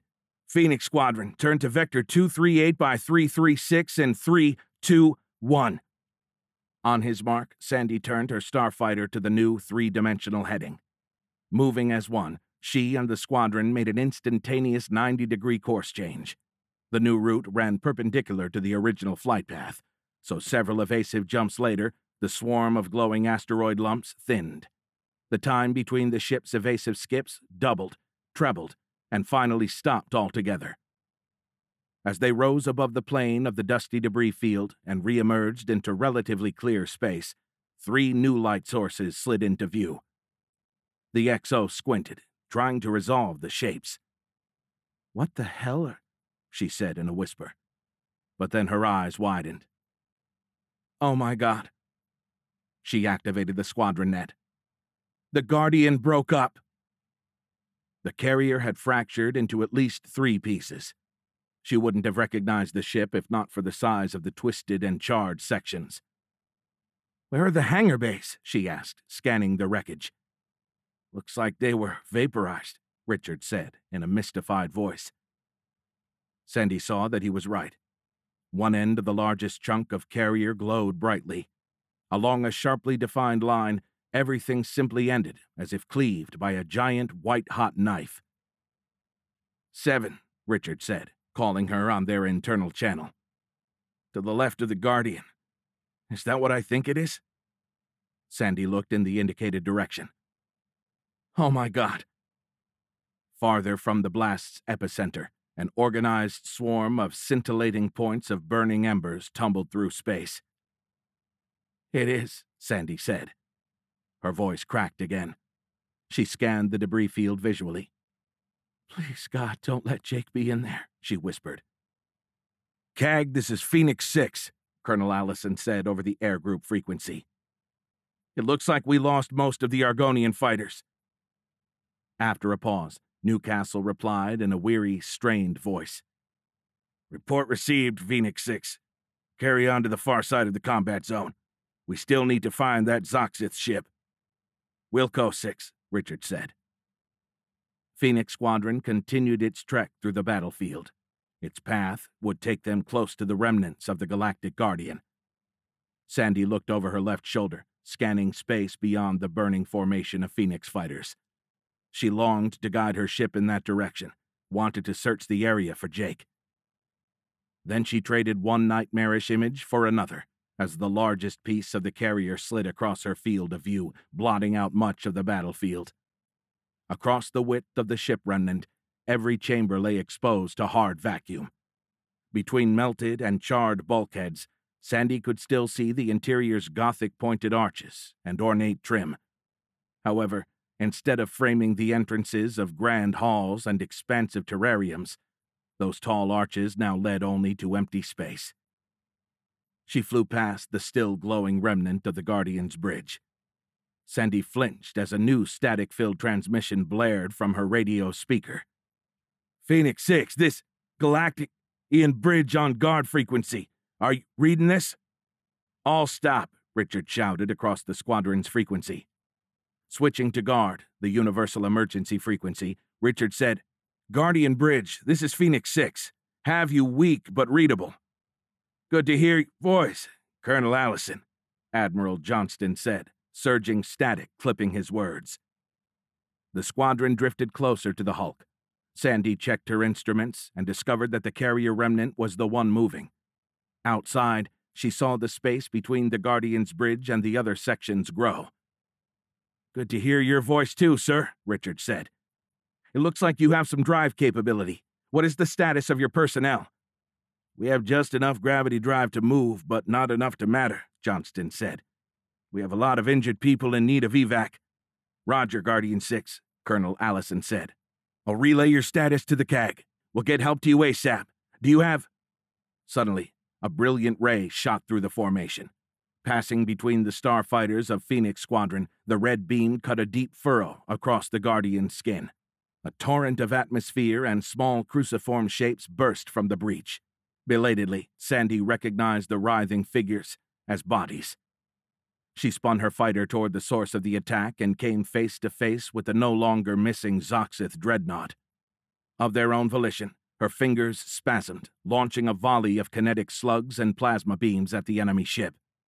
The rest of the squadron's fighters fired their weapons as well. In a brilliant explosion, the munitions detonated against the enemy ship's shields. All fighters execute attack plan Delta, anchor 178 by 266, Richard shouted over the radio. Let's draw the bastards away from the Guardian. With a quick Eon command, Sandy entered the attack vector into her computer. It automatically uploaded the navigational data to her virtual hologram. Like a starburst, each ship flew away from the Zoxith dreadnought on a discrete vector. As Sandy's fighter rocketed toward her assigned route, she saw that Richard's plan would keep the shots and resultant debris away from the remnants of the carrier. Seeing the instantaneous reactions of the squadron's pilots made Major Fitzpatrick proud. With practiced synchronicity, every starfighter had jetted off within a second of receiving the command. Ahead of her, the first wave of the hastily arranged ad hoc attack reached their assigned radio. They turned back toward the dreadnought and started firing on the enemy ship as they raced inbound. Sandy reached her designated attack vector. At the initialization point, her fighter executed the programmed instantaneous course change. "Second wave IP inbound," Sandy said over the squadron frequency. Then the forward portion of the starfighter's immersive display dimmed as the enemy's shields blazed white-hot under the first wave's volley. A moment later, the dreadnought's force field flared and then collapsed in a storm of discharging lightning bolts. "Yes!" Sandy shouted. They were hurting the bastards. As she rocketed inward, the now unprotected enemy ship swelled, quickly filling the forward portion of her spherical display. "Fire!" the Major yelled and squeezed both triggers. Her fighter shuddered as it, along with the rest of the ships in the second wave, simultaneously fired all weapons. Then the wave of starfighters executed an instantaneous 90-degree right-angle course change, vectoring out of the plane of the attack and the impending blast zone. "Die, you son of a bitch!" Sandy said with a snarl. Suddenly, the asteroidal ship vanished. In its wake, the plasma and particle beams sliced through empty space. Sandy slammed her head back and screamed, "Shit!" Then over the radio, someone shouted, "The bastards jumped out!" The executive officer shook her head. "Thanks, Captain Obvious," she said through a frustrated growl. Remolkin still hung with his head pointed toward the floor. The gravity field had returned, so now blood pressure built as it pooled in his head. He tried to pull himself free of the webbing, but every movement sent a fresh wave of agony through his ruined leg. Hanging opposite the scientist, the knuckle-dragger waged his own battle with the restraints. When they refused to release their grip, the colonel yelled, "Damn it, let me go!" Apparently responding to his voice command, the safety restraining system lowered both of them to the floor. Even the gentle touchdown sent an excruciating wave of incredible pain shooting up Remolkin's ruined leg. He tried and failed to bite back the scream. With the side of his face pressed against the ship's silver floor, Remolkin watched the webbing dissolve back into the deck. It appeared to melt into the surface as the ocean of tiny machines assimilated the safety restraining system's constituent nanobots. "Finally," Colonel Giard said. Standing, the man ran back to the command console. Fresh waves of pain swept over Remolkin as he struggled to rise from the point where the restraints had deposited him. Grimacing, the scientist swore profusely. He even threw in a few of his New English curse words. As Thramarus hopped and cussed his way back to the console, Giard gave him a sideways glance. "Are you going to be okay?" he said. "No. I'll never be okay as long as these bastards keep kicking our asses." The colonel shook his head. "I think the Guardian hit them with a reverse-engineered gene weapon. One dreadnought might have escaped. Even if it did, one enemy ship wouldn't be much of a problem," Giard said. "I'm more concerned with the carrier fleet. I think we just lost a bunch of people." Remolkin glared at him. "You're clueless. No wonder Major Fitzpatrick hasn't—" Seeing the sudden fire in Giard's eyes, Remolkin didn't finish. "Hasn't what?" "Nothing," Remolkin said. He pointed at the console. "Obviously, the gravity drive is online. Why are we still sitting here?" Colonel Giard glared at him for a long moment. Finally, he gestured at the pedestal. "Yes, the gravity drive is back online, but communications and weapon systems are dead." Remolkin wiped at the sweat dripping from his brow. Then he pointed through the view wall at the slowly rotating star field. "What happened to the ships? Where are they?" Nodding, Colonel Giard activated the turtle's drive. After arresting its rotation, the man turned the ship to face the battlefield. A confused mess of burning embers and apparent ship remnants filled the field of view. "Oh my gods," he whispered. Then movement near the center of the display drew his eye. Remolkin pointed at it. "What's that?" Not waiting for the knuckle-dragger to respond, Thramarus tried to magnify the view-all image with his Eon. However, much of his network interface still wouldn't work. His link icons remained grayed out, and the rushing static noise continued to stream through the Eon's auditory feed. Apparently encountering the same disconnect, Colonel Giard began adjusting the display via the console's manual controls. A moment later, the central portion of the image zoomed in, expanding to fill the entire view wall. "There's the bastard!" Remulkin shouted. The Zoxith ship had returned to the battlefield. Suddenly, it fired a laser beam into a massive glowing piece of debris. When atmosphere and apparent bodies flew from the point of impact, the liaison belatedly recognized the targeted mass as a portion of the Galactic Guardian. "No!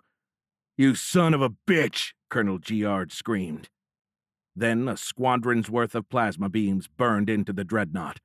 As quickly as they had fired, the starfighters blazed away from the enemy ship in a starburst pattern. Watching the small vessel's maneuver, Giard pointed. "That's first fighter wing."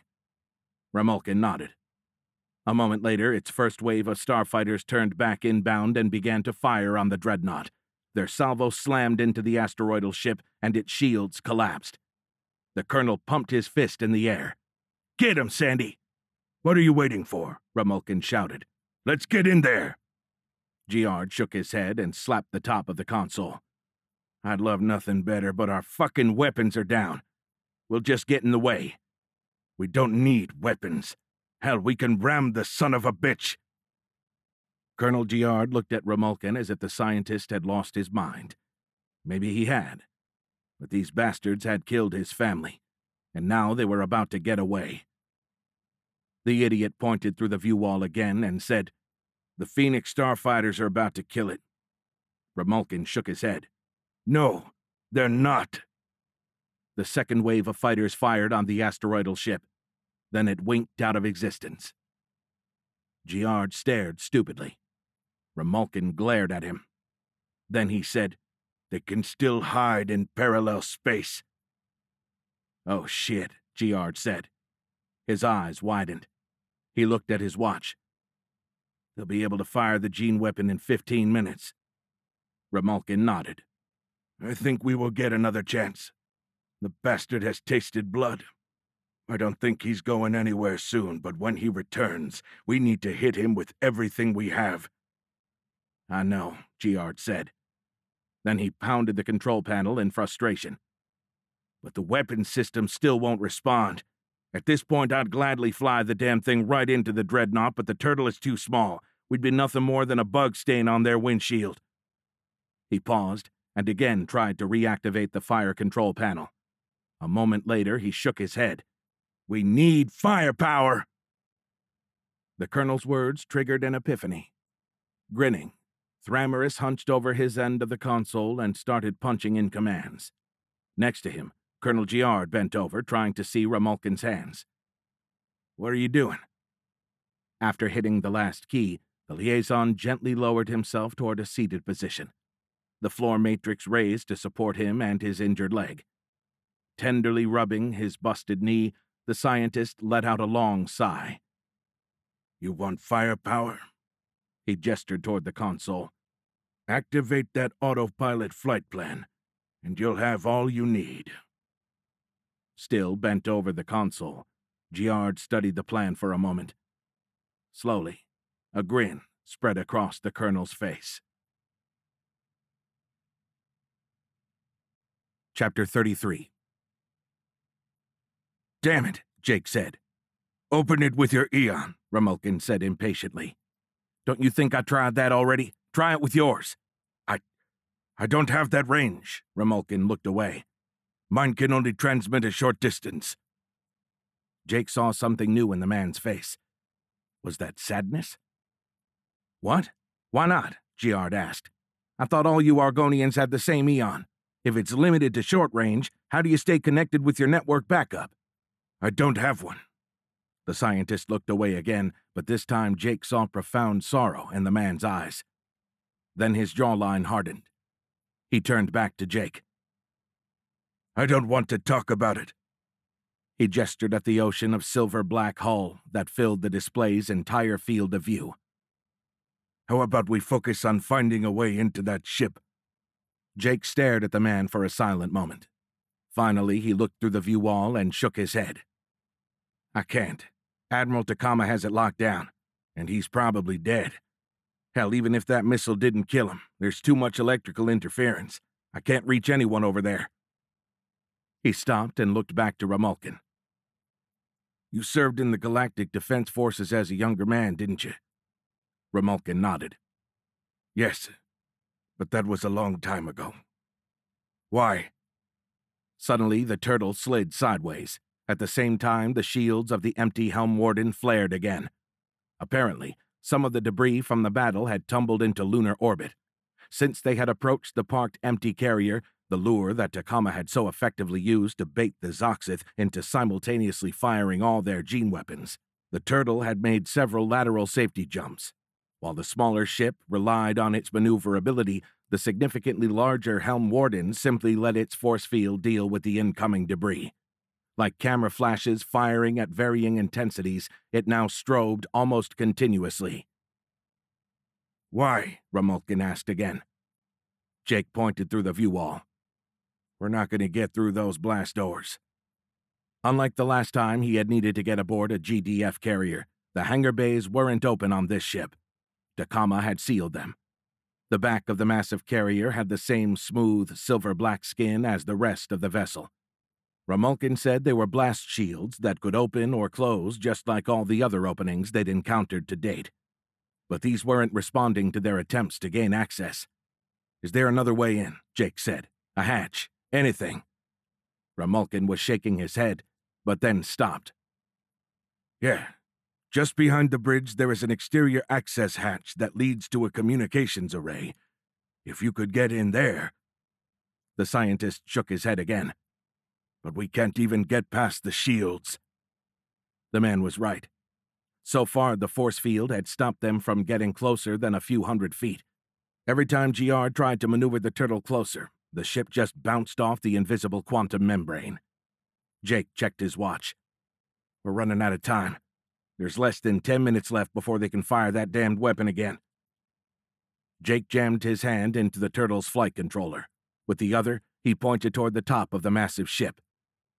"Guide me to the external hatch. I'll park us just above it, just outside the force field." "Then what will we do?" "I have an idea," Jake said. Precious moments later, he stopped the speeding turtle directly over the bridge. The elegant lines of the massive ship's command deck protruded above the carrier's smooth skin like an aerodynamic submarine conning tower. Fore and aft, the structure tapered to points and blended back into the ship's mercurial skin. As they approached the bridge's tapered aft end, Romulcan pointed. There it is." Jake studied the area, but only saw the lines of a small rectangle in the otherwise featureless skin. He gestured at it.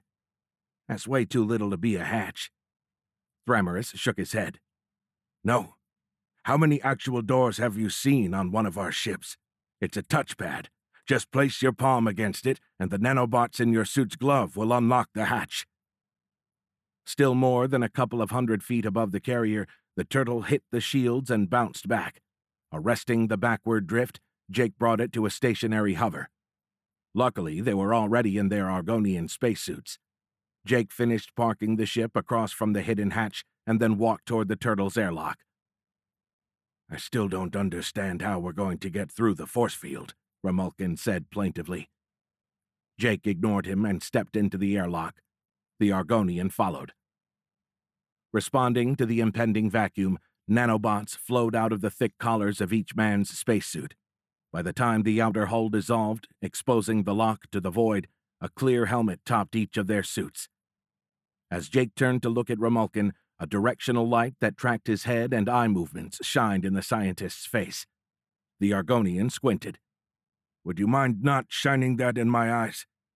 "Sorry," Jake said, smiling in spite of himself. Still standing in the airlock, he pointed at the distant touchpad. "I think the shield will let an Argonian spacesuit through. At least it did last time I tried," Jake thought to himself. Suddenly, the visible portion of the carrier's force field opaqued, flashing white and obscuring the warden. Another asteroid had impacted. Thramarus pointed at the glowing membrane. "If that happens while you're passing through it, the force field will cut you in half," he said. "That's not helpful, liaison," Jake said sardonically. "Feel free to keep shit like that to yourself." He paused and pointed toward the hatch's smooth surface. If the shields don't bisect us and we do get through, what happens when we get to the panel? What's to stop us from just bouncing off the skin? There is a low gravity field over that part of the skin, Remulkin said. Plus, there is a small handhold next to it. The scientist held both hands out. Just go already, we're wasting time. Jake gave a quick nod and said, We'll have to be careful. We never got around to upgrading the turtle spacesuits with the Argonian inertialess EVM module, so we'll be free floating with no guidance. Remulkin returned the nod.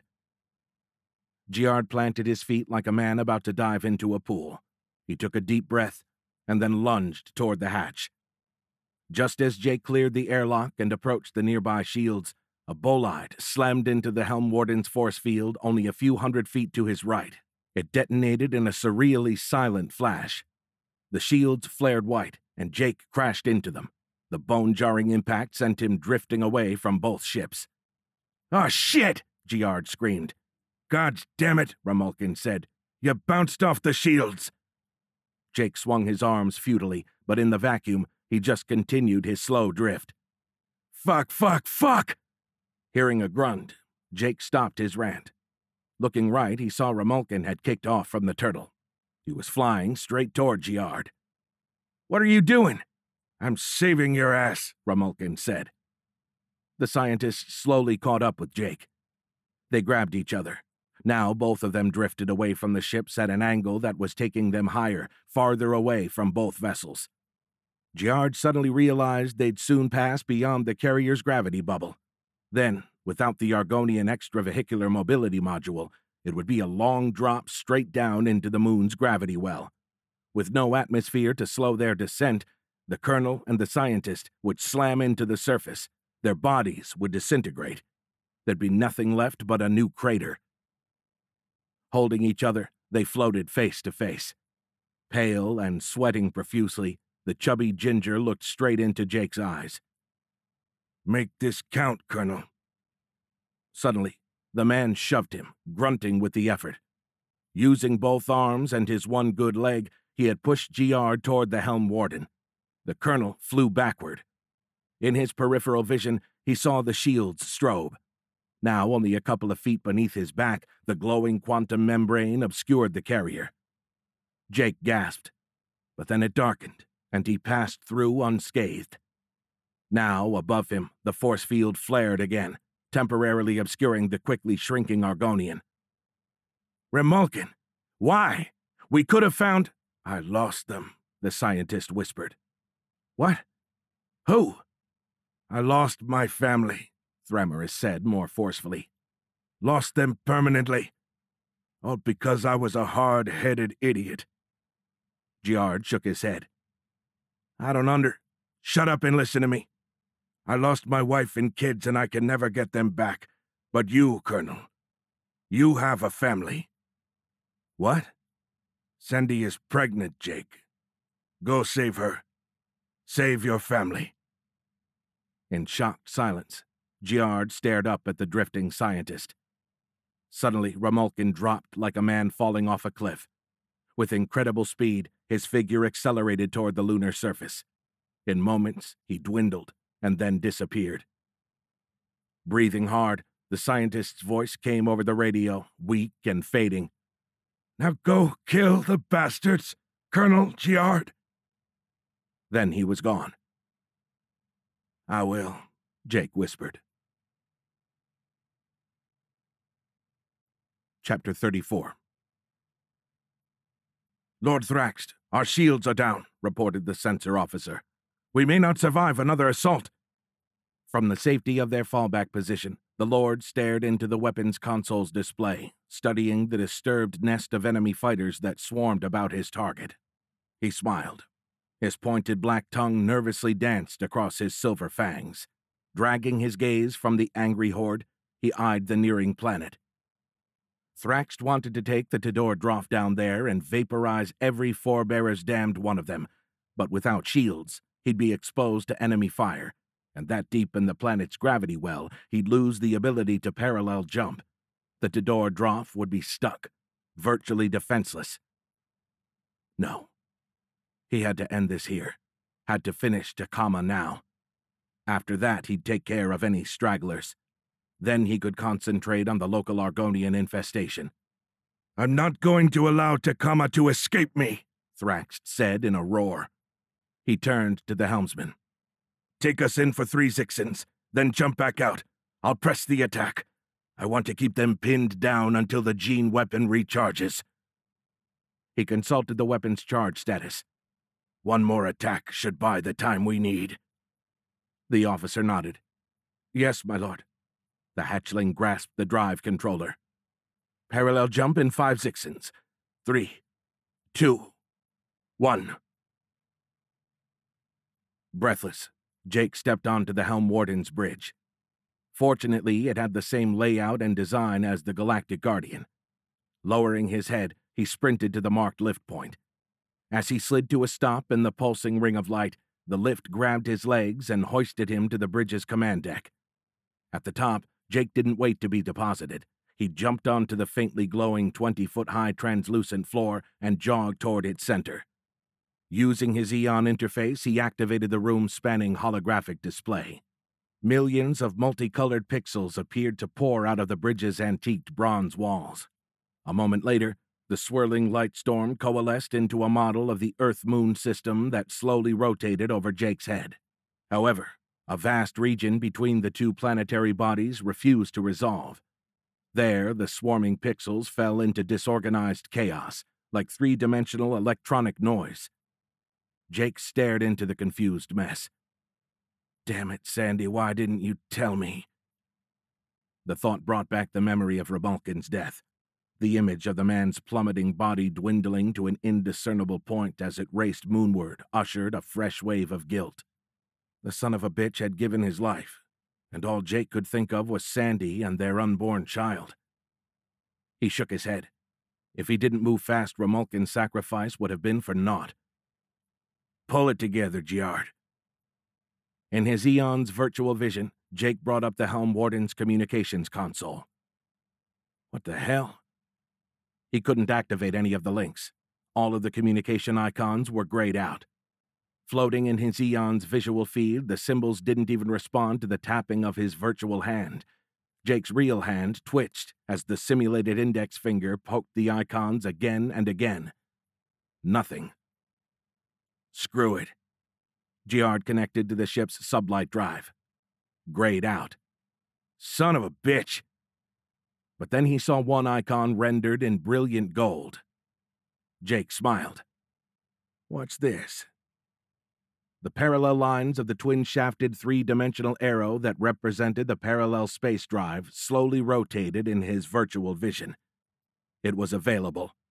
He could use parallel space to jump the carrier into the combat zone. Thank God, Jake said with a sigh. He flicked his virtual finger through the menus. One more thing, Giard whispered as he searched. A moment later, his hand gave the stop gesture. There you are. Clicking the new icon, he activated the weapons panel. You're shitting me. Really? Now both of Jake's hands spasmed as he tapped multiple grayed-out icons, all to no avail. Nothing. He couldn't fire any of the carrier's weapons. Takama had apparently locked out every system that could turn the unmanned Helm Warden into a weapon. Grinding his teeth together, Jake stared into the electronic noise that polluted the battlefield. Screw it, he said again. Reaching into the hologram with both hands, Jake grabbed the cloud, expanded it, and then shoved it to the right side of the image. Releasing it, he focused on the empty region of space to the left of the battlefield. Colonel Giard poked the area with an extended index finger, and the autopilot accepted his command with its now familiar oil can pop. Another twitch of his virtual index finger activated the drive, and the Helm Warden snapped to the new location. The world beyond the view wall changed in an instant. Gone was the cratered surface of the moon's far side. Now, the wrath of battle painted its ugly face across the display. Black husks tumbled in the near field. In the distance, Jake saw the Argonian ship wink out of existence again. In its wake, another wasted volley of plasma and kinetic weapon fire burned through empty space. Giard looked at his watch. 5 minutes. Looking up, He stared at the protective shell of fighters swarming around the Galactic Guardian. "Get the hell out of there, Sandy!" The dreadnought suddenly flared back into existence. Jake magnified the view-all image just in time to see one of the Zoxith lasers burn into the Galactic Guardian, cutting another long slice across its dark skin. Atmosphere and debris exploded from the opening. Giard stared with mounting horror as again he saw that some of the detritus had flailing arms and legs. Damn it! Sandy jumped as the Zoxith ship popped back into the battle. This time, it dropped in so close to her fighter the dreadnought filled her entire field of view. Instinct took over. All of her weapons fired before she knew her hands were on the controls. Between earlier attacks, Newcastle had pulled the other fighter wings off the perimeter of the combat zone and redeployed them in defensive positions around all of the battle cruisers. He'd placed 1st and 6th fighter wings around the stricken remnants of the Guardian. If the defenders could disable the dreadnought, Vampire Squadron would swoop in and take out the floundering enemy ship with their slower but incredibly powerful nuclear bunker busters. However, since the starfighters had repositioned, the enemy had adapted their tactics, shortening their attacks and varying their ingress locations. Presently, volleys of weapon fire converged on the enemy ship, scoring multiple hits. Asteroidal debris rocketed away from its lumpy surface. Some of it flew straight at her starfighter, but it easily evaded the incoming rocks. The outside world made another lateral shift, and her cockpit suddenly warmed. "Shit," Sandy said. The Zox ship had fired directly at her. The fighter had dodged the worst of the laser's assault, but for the first time, its external skin glowed red. Multiple system warnings flashed in her virtual vision. "Damn it," she said in a frustrated growl. "That was close."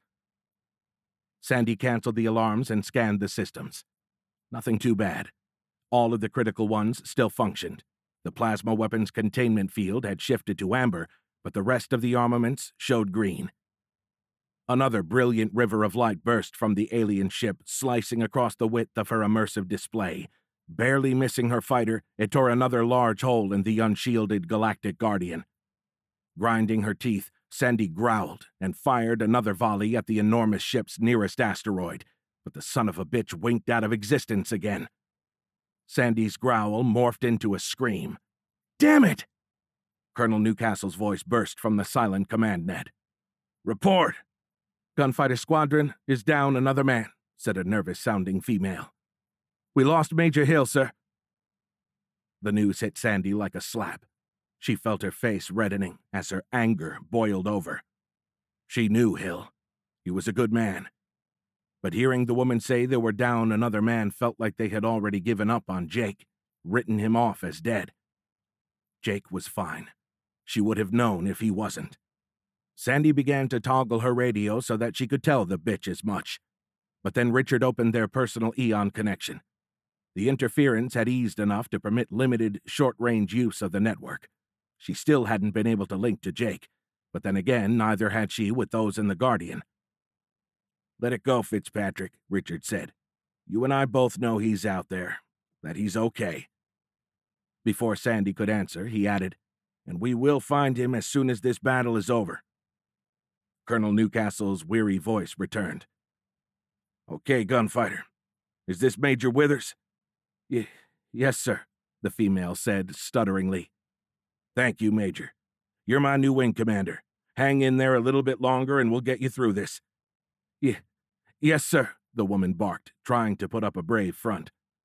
"6th Fighter Wing is a go." "1st Fighter Wing is a go," Richard said. The multinational commanders of 2nd through 5th Fighter Wings checked in. Then Newcastle opened the connection with the carrier. "Galactic Guardian Actual, this is Commander Air Group," he said over the fleet-wide network.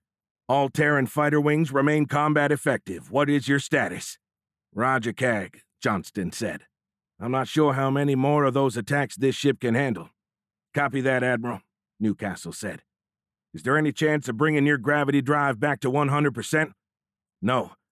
Looks like this is all we get. But that'll be a moot point soon," Johnston said. "We have less than 2 minutes before their gene weapon is back online. Admiral Takama and I want you to get your fighters to safety before that happens." "But, sir, we're hunting the bastards. They'll have to—" Admiral Johnston cut him off. "Zach, I appreciate what you're trying to do, but your pilots and their ships are our last hope. Fall back, and when the bastards deploy their weapon against us, you'll have a small window to jump in and take them out before they can parallel jump out of the system. But Admiral, there must be thousands of personnel still alive on the Galactic Guardian." "You have your orders, Colonel," Johnston said. Then his voice softened. "Go now, Zach. You've done all you can here." "Yes, sir," Newcastle said, almost too weak to hear. "It's been an honor, Admiral. It has been an honor for me as well, Colonel. You have less than a minute. Get the hell out of here. Galactic Guardian Actual, out." "All squadrons," the Colonel said over the tactical radio, his voice back to full volume. "Fall back to Point Alpha in 3. Trying to swallow down the huge lump in her throat, Sandy blinked away a tear. Reaching for her drive actuator, she counted down with Newcastle. 2, 1. Before she reached 0, the Zoxith ship, already firing its laser batteries, dropped back into real space directly in front of Sandy's fighter, even closer than last time. The universe lurched sideways, but the fighter's interior atmosphere instantly felt like a blast furnace, as if Sandy had stuck her face into an oven. She squinted against the radiant heat. In her virtual vision, she saw the fighter's entire complement of system monitors trip red and then die. In an instant, her starfighter filled with swirling smoke. As the blaring horns expired, a hissing noise slithered into her ears. Adjusting to the crashing air pressure, Sandy's inner ear popped like a machine gun. As the whistle ramped up to a piercing, high-pitched wail, the helmet flowed from her suit's neck and locked her into its protective atmosphere. Sandy coughed, trying to clear her lungs. Then the suit's nanobots filtered the air, and she breathed easier. Suddenly, her flight couch melted back into the bottom of the sphere.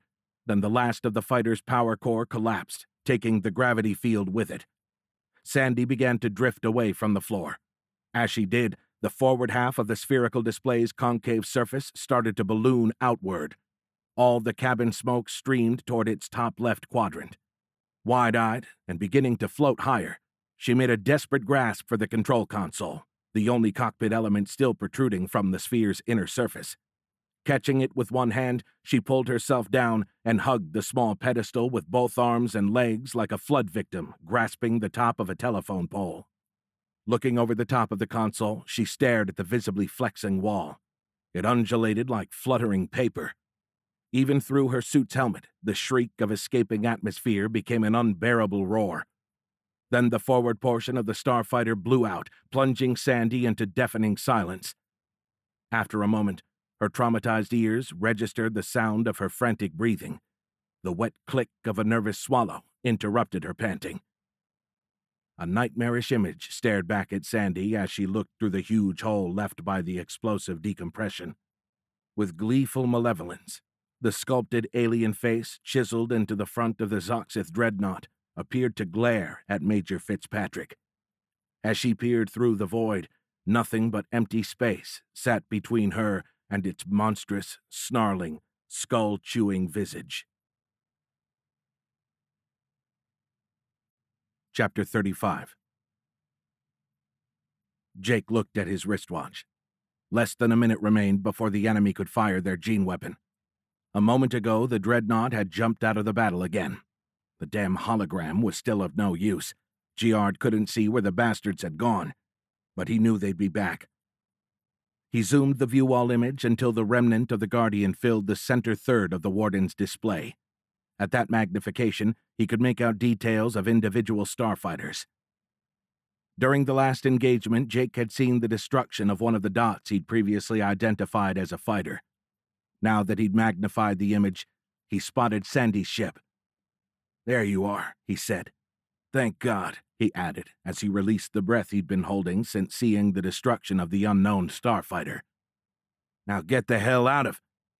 Suddenly, everything changed. Like high-speed action captured in a brilliant camera flash, 3 things appeared to happen simultaneously. The dreadnought jumped back into the battle, lasers already firing. At the same instant, Sandy's ship lurched sideways, and half of its exterior skin glowed like an autumn sunset. Concurrently, all of the other starfighters vanished, only the afterimage of their parallel jump's blue halo remaining in their wake. "No, no!" Jake screamed. Then the glowing skin of Sandy's fighter ruptured, exploding outward. Even if she hadn't been cooked alive, her fighter was dead in the water. "No!" Giard yelled at himself. He wasn't going to give up hope. They weren't dead. Sandy and their baby were on that starfighter. Ramolkin had been right. Jake needed to save his family. He glared at the sweeping second hand of his watch. The colonel had one option, and only seconds to do it. Reaching for the parallel space actuator, he whispered a quick prayer. "God, if this works, I'll never know it. Please watch over Sandy and our baby. Help her understand." Jake closed his eyes. As he mashed the virtual button, he added, "Help her forgive me." Chapter 36. Through the hole in her fighter, the stone visage continued to glare at Sandy. Now unopposed, the dreadnought hung motionlessly across from her as if savoring the moment. She knew that the Galactic Guardian, also dead in the water, hovered just behind the husk of her destroyed fighter. Still clinging to the pedestal, she raised her wristwatch to eye level. As the final seconds tick, tick, ticked from her life, Sandy closed her eyes. "Goodbye, Jake. I love you. I'm sorry I didn't tell you about our baby." She felt tears puddling around her lashes. "Goodbye, Mama," she said.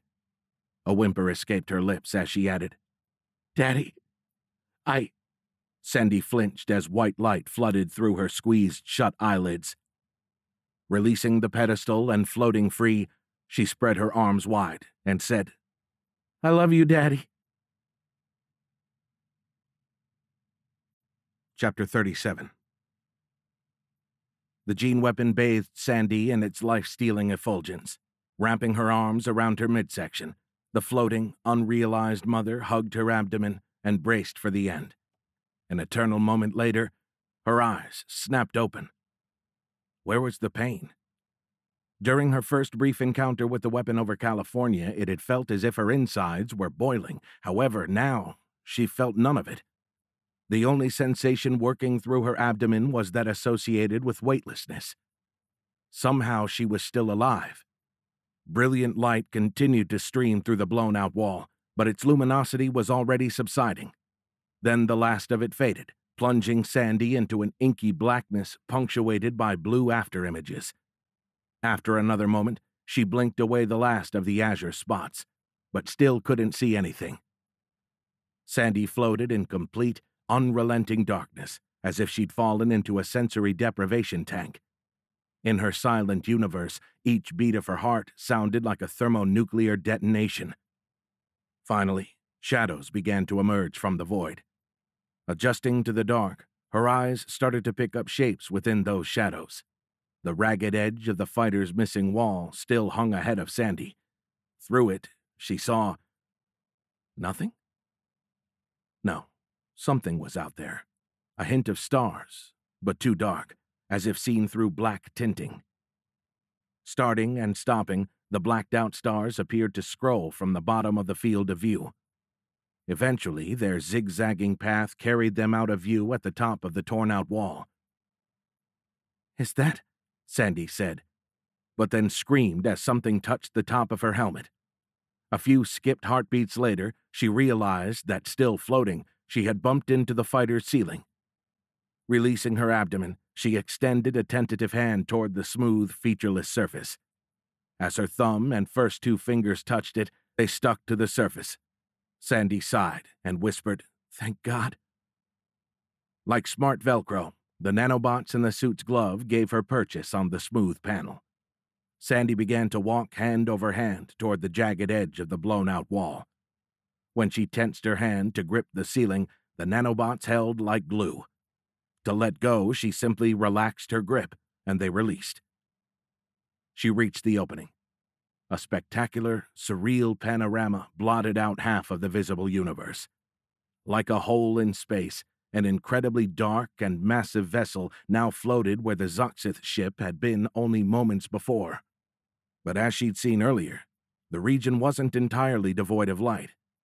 Now limited to the hole in the starfield, the scrolling points still followed their zigzagging path across space. Then she recognized the rotating shape. "Yes!" she said excitedly.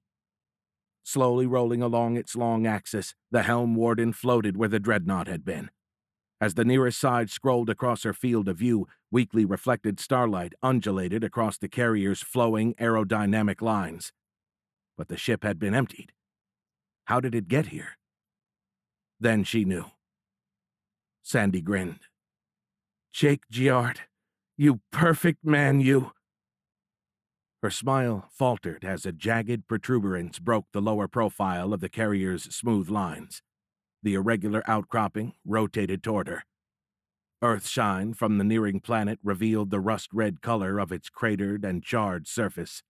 Pent-up air burst through Sandy's lips as if she'd been gut-struck. "That can't be," Sandy started to say, but then the alien face rotated into full view, and she knew it was all too true. Somehow, the Zoxith dreadnought had melded with the helm warden. Like a nightmarish beast emerging face first from a pool of black mercury, the front half of the sculpted reptilian visage glared out into space from the smooth skin of the carrier's side. As the warden continued to roll, the alien head's swept back horn-shaped ears rotated out of view, and the monster appeared to scowl at Sandy as it regarded her over its slitted nose. "No," she whispered, trying to wish the vision away. "Oh, God. No, Jake." Aboard the Galactic Guardian, Admiral Johnston stared through the view wall and watched as the sculpted Zoxith face scrolled back into view. "What in the hell happened?" he said in an astonished voice. Beside him, Admiral Takama wavered unsteadily but didn't answer. Johnson extended an arm to the Supreme Commander, stabilizing him. "Thank you, Bill," Takama said distractedly. Johnston nodded. He cast a nervous glance overhead. Above them, the starfield shone through a blown-out section of the bridge's ceiling. A few minutes earlier, an enemy laser had cut a long, straight-edged hole across it. Before the force field had sealed the opening, several officers had disappeared through it, carried to their death by the explosive decompression. Johnston had narrowly avoided the same fate. As he'd slid across the floor, Bill had grabbed onto a console. However, Takama had tumbled past him and then flown upward, only to slam back down when the force field sealed the breach. Both men still bled from the multiple cuts and contusions they'd received during the event, and Bill suspected the GDF admiral had suffered a concussion as well. Still a bit unstable on his feet, Takama gestured weakly at the hole. "It'll hold," he said too loudly. Bill saw blood oozing from the man's ears.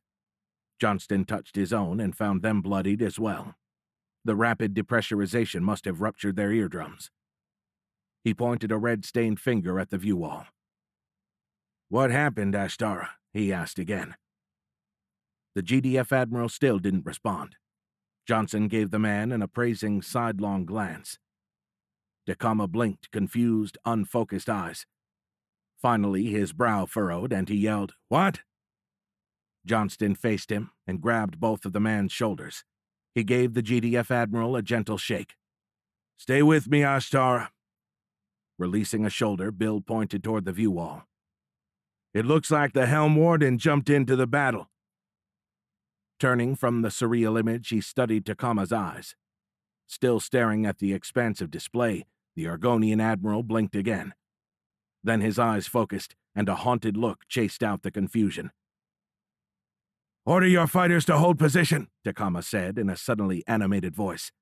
"Don't let them jump back in." Johnston nodded and made the radio call. Then the hologram began to reconstitute over their heads. Apparently, the quantum storm whipped up by the enemy missile had finally relented. Outside, the protruding portion of the enemy ship rotated out of view again. On the bridge, the GDF Supreme Commander grabbed the holographic rendering of the helm warden, stopping its modeled rotation. Then he turned the holographic version of the ship so that the Zoxith face stared back at them. Studying the miniature carrier, Takama shook his head. "I think their god's damn gene weapon is still hot."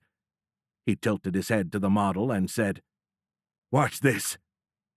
Suddenly, the holographic helm warden began to fade. Through the translucent carrier, Johnston now saw the complete enemy ship. The dreadnought remained intact. Except the portion of the face that protruded from the carrier's skin, its entire mass now lay encased within the structure of the warden.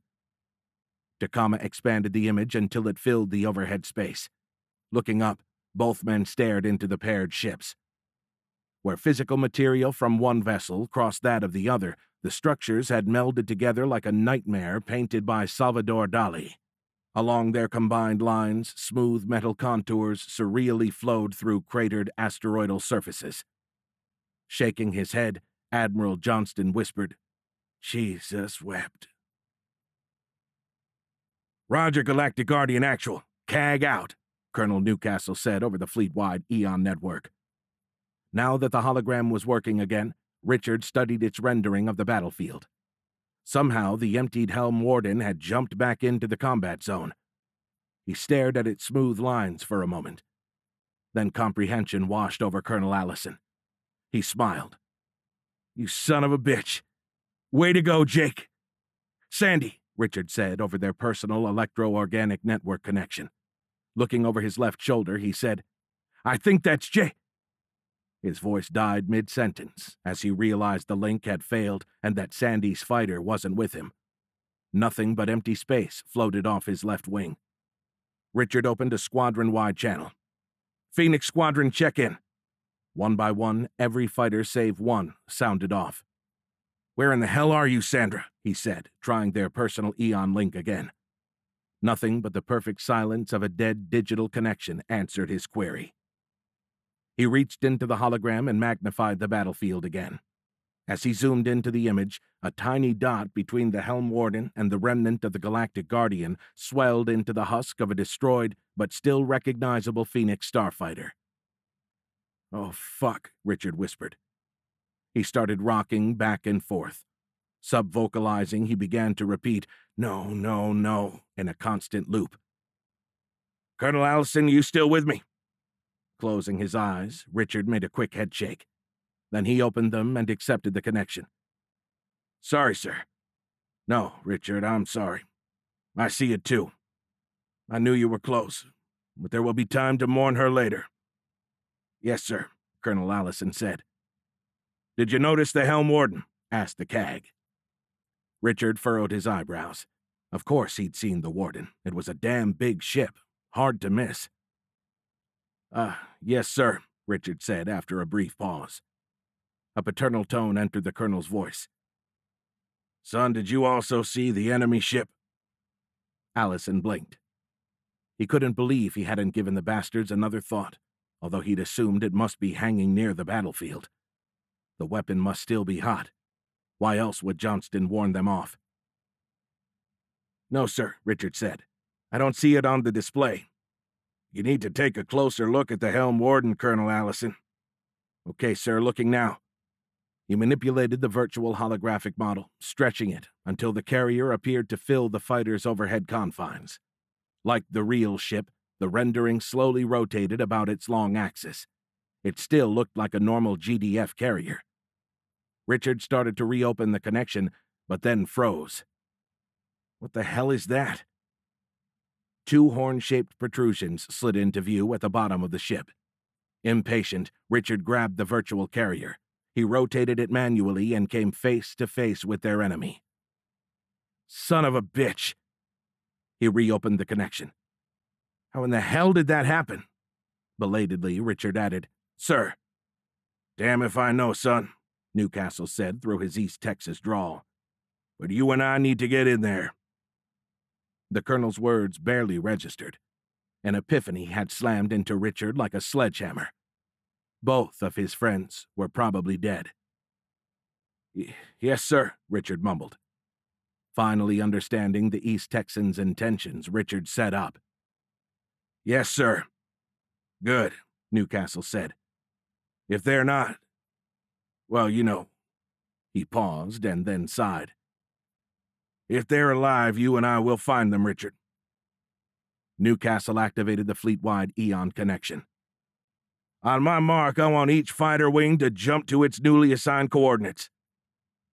As the colonel spoke, several waypoints popped up in Richard's holographic display, one for their 2 starfighters and 6 others for the air group's fighter wings. The CAG had distributed them in a defensive perimeter that sat more than 100 miles outside of the combat zone. Newcastle continued. "That'll keep you outside of the gene weapons range. Colonel Allison and I will jump into the battlefield and make sure the Helm Warden took out the damn thing. You are to hold station until you hear from Colonel Allison or me." After a pregnant pause, he added, "Or until you see the weapon's light wave." "Vlad," the CAG said, "if that happens, I want you to take out the whole thing with a nuclear bunker buster." "Da, comrade," the Russian officer said. "If that weapon goes off, the bastards will have the still functioning parts of the Helm Warden at their command," Newcastle said. "Don't hesitate, Vlad. Don't let them escape. You won't be hurting my feelings. I'll already be long gone." "Don't worry, friend," Vlad said icily. "I remember what they did to Mother Russia. I'll take care of them." After a short pause, the CAG said, "We jump in 20 seconds. Chapter 38. Sandy's heart raced as she stared across the kilometer-wide gap. A 1,000-meter canyon of empty space sat between the Major and Jake's likely location. She had no idea if he was even alive. Numerous calls using her suit's short-range radio had gone unanswered. He could be trapped or hurt. Sandy shook her head. She didn't want to consider the other possibility. Wouldn't consider it. She had to find him. Help him. Now. But she didn't have any means of propulsion, any way to get across the gap, not in a controllable manner anyway. The thought drew a leery eye to the fire extinguisher. Sandy had seen the hackneyed emergency employment of improvised thrust in enough science fiction movies to know it was a recipe for disaster. Sandy shook her head. There had to be a better way. Something flickered in her peripheral vision. As she turned in that direction, she saw a small piece of debris floating away from the fighter's floor. Then another light flashed from the gray surface. "What the hell?" Sandy whispered. A second chunk of debris, slightly larger than the first, but moving even slower, had ricocheted off the floor. Concentric rings of blue light radiated from the point where it had impacted. As darkness returned to her fighter, Sandy had an epiphany. And a plan. "I need to check Sandy's fighter, sir," Richard said over their direct Eon link. "Okay, Colonel Allison," Newcastle said hesitantly. "But you may not like what you find." Richard nodded without commenting. He didn't want to dwell on the possibility. A moment earlier, their 2 fighters had popped back into the battlefield. Both ships now floated side by side with their noses pointed at the Helm Warden and its conjoined alien tumor. Richard started to turn his fighter toward Sandy's. Then he stopped. As the flagship of the Galactic Defense Forces and its formation of ruined ships passed over China's southeast coast, entering Earth orbit, the sculpted alien face rotated into view.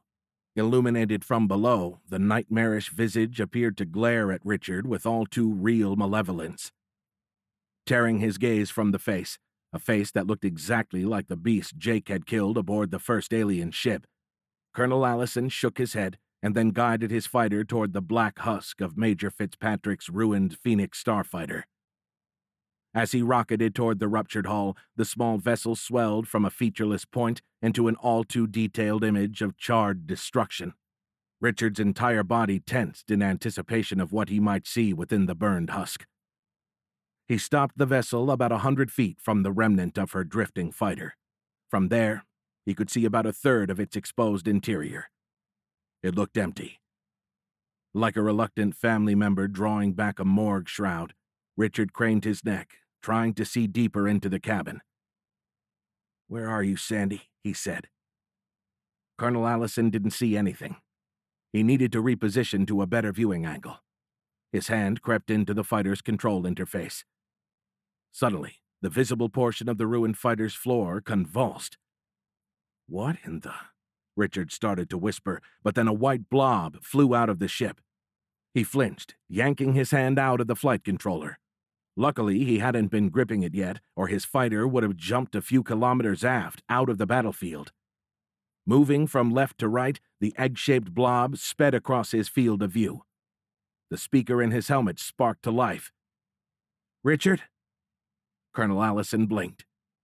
"Sandy?" he said over the suit-to-suit radio. "Where are you? Wait, is that you in the egg? Egg? Oh, yeah, that's me." Smiling, Richard shook his head. "How did you— Where did you— No time," Sandy said, cutting him off. "Just meet me on the near side of the Warden." Reaching back into the flight controller, Richard spun his fighter to face the carrier.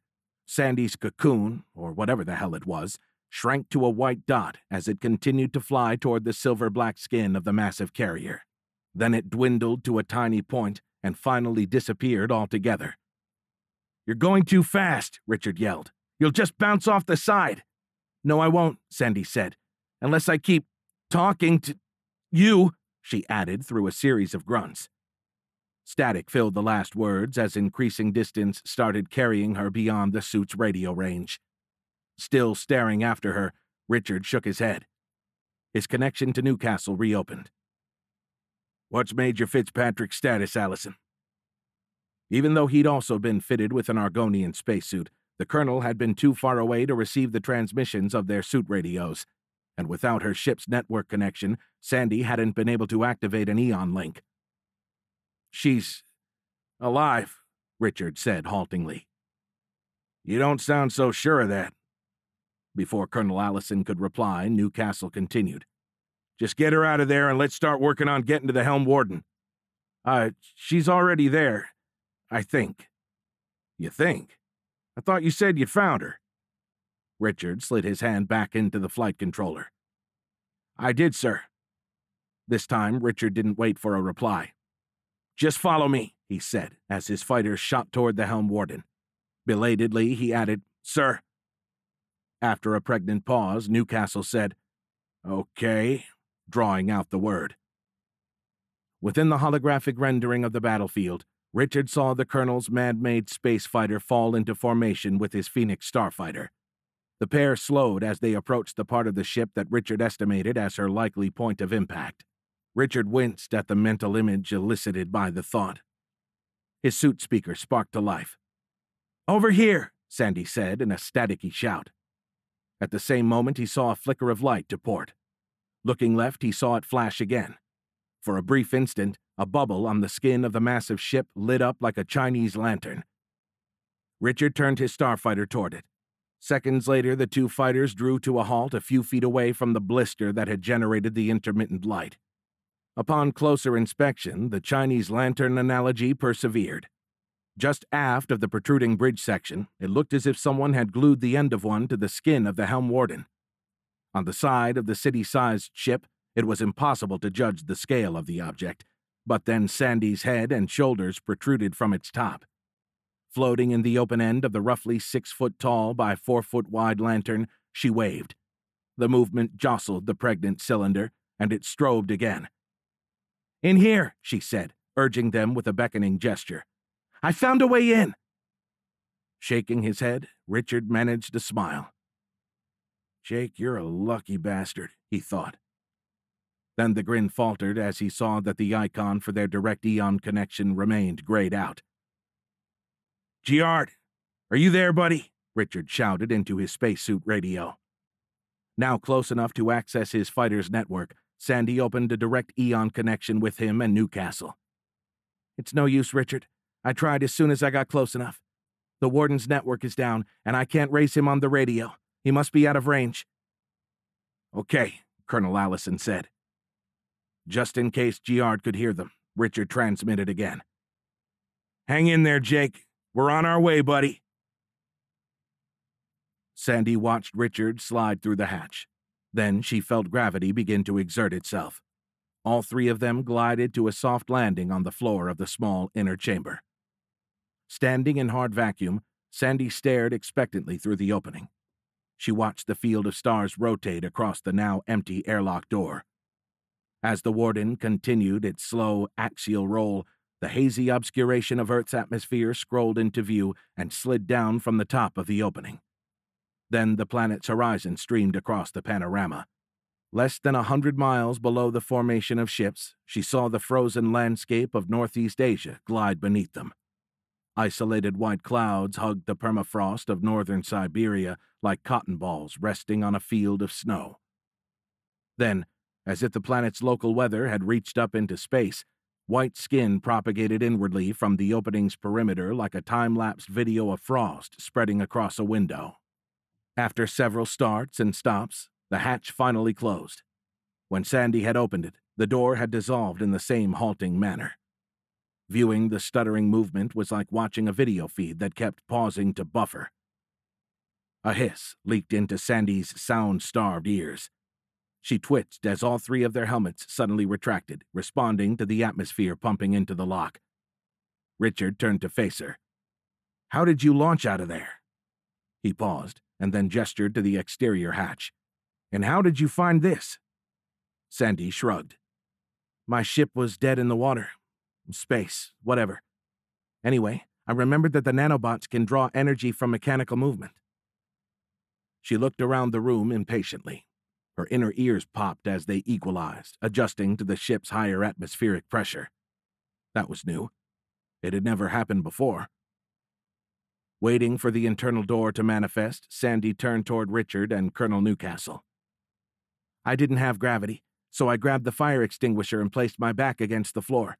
Then I used short bursts to keep my body pinned down while I slid across its surface. As I did that, the suit's nanobots added mass like a rolling snowball. They also converted the mechanical energy into electricity and stored it for later." "How in the hell did you think of that?" Richard asked. "The GDF liaison, Lieutenant Thremers, told me what they could do. Once I had enough of the boogers, I had part of them attached to the fighter's floor and tossed me out. The rest cocooned me and then acted as a smart, sticky spring to arrest my velocity and attach to the hull at this end of the ship." "How did you find the airlock?" Richard said. "I didn't. The nanobots took care of that one. After landing here, the cocoon slid across the hull like a speedy snail. It stopped over that small rectangle. When I placed my gloved hand on it, the hatch opened." Suddenly, an inner wall disappeared. The three officers exchanged glances. Sandy craned her neck and surveyed the next room. "I keep expecting to see that damn gene weapons light," she said in a hoarse whisper. Standing to either side of her, Richard and Newcastle nodded. "This close," the CAG said. "I reckon we'd never see it coming. One minute we're here, the next—" He paused and then shrugged. "Pearly gates and blaring trumpets." "He must be dead," Richard said, whispering as well. Seeing Sandy's angry reaction, he held up a hand. "The enemy commander. Otherwise the bastard would have fired the weapon by now." While he spoke, Sandy tried to open an Eon channel with Jake. It still wouldn't connect. The icon remained grayed out. "God, please let him be okay," Sandy prayed. Fresh lip pain blossomed. With a quick headshake, she pushed away the thoughts. Her teeth clicked together as she clenched her jaw to prevent further lip chewing. Sandy stepped into the next room. "Jake is here somewhere. We will find him," she said, almost screaming the words.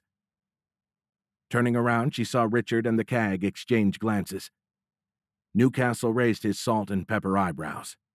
"I knew better to argue with a woman when she uses that tone." The two men joined her in the new room. With uncharacteristic empathy, Richard squeezed her arm. "You're right. We'll find him." Sandy gave him a curt nod. Then she turned and walked deeper into the unfamiliar room. Judging by the airlock's position, they had to be just aft of the bridge. With a relatively low ceiling and plain white walls, this room was smaller than most she'd previously seen in either of the carriers. The trio walked down a passage that led to the chamber's far wall. They passed between banks of strange hardware. Like tiny streams of mercury, undulating silver threads of nanobots linked all of the components like a web spun by a metallic spider. With the smell of an impending springtime thunderstorm, cool, ozone-tinged air flowed across the racks. "Computers," Richard whispered. "Must be a server bank or something like that." Sandy reached the opposite wall, and an opening appeared in its smooth surface. For a moment, it halted halfway open. Frozen in the act of dissolving, the material at the edge of the narrow opening looked unfocused. The closer Sandy inspected, the blurrier it appeared. She tried to blink the image into focus, but it finished opening, and the edge solidified. Pouring through the freshly minted doorway, a wave of warm, humid air washed across them. The acrid smell of burned rock assaulted her nose. A surreal scene revealed itself in the flickering light visible through the new opening. "Oh shit," Richard said. Sandy stared in shocked silence. The floor of the Warden's bridge was gone. Instead of Gothic tiles, an uneven, cratered rock jutted into the room. The asteroidal hull of the enemy ship dammed the lower third of the door and disappeared from view at its top right. Sandy stepped closer and looked right and up, following the rock to its apex. The jagged extremity melded into the sculpted bird of prey that protruded from the ceiling of the bridge. Its bronze feathers now appeared to grow from fractured gray rock. She shifted her gaze back to the rock's base. Before an asteroid had merged with the ship, this doorway had opened onto the bridge's lower floor. After the event, a chunk of asteroid must have broken off from somewhere above them.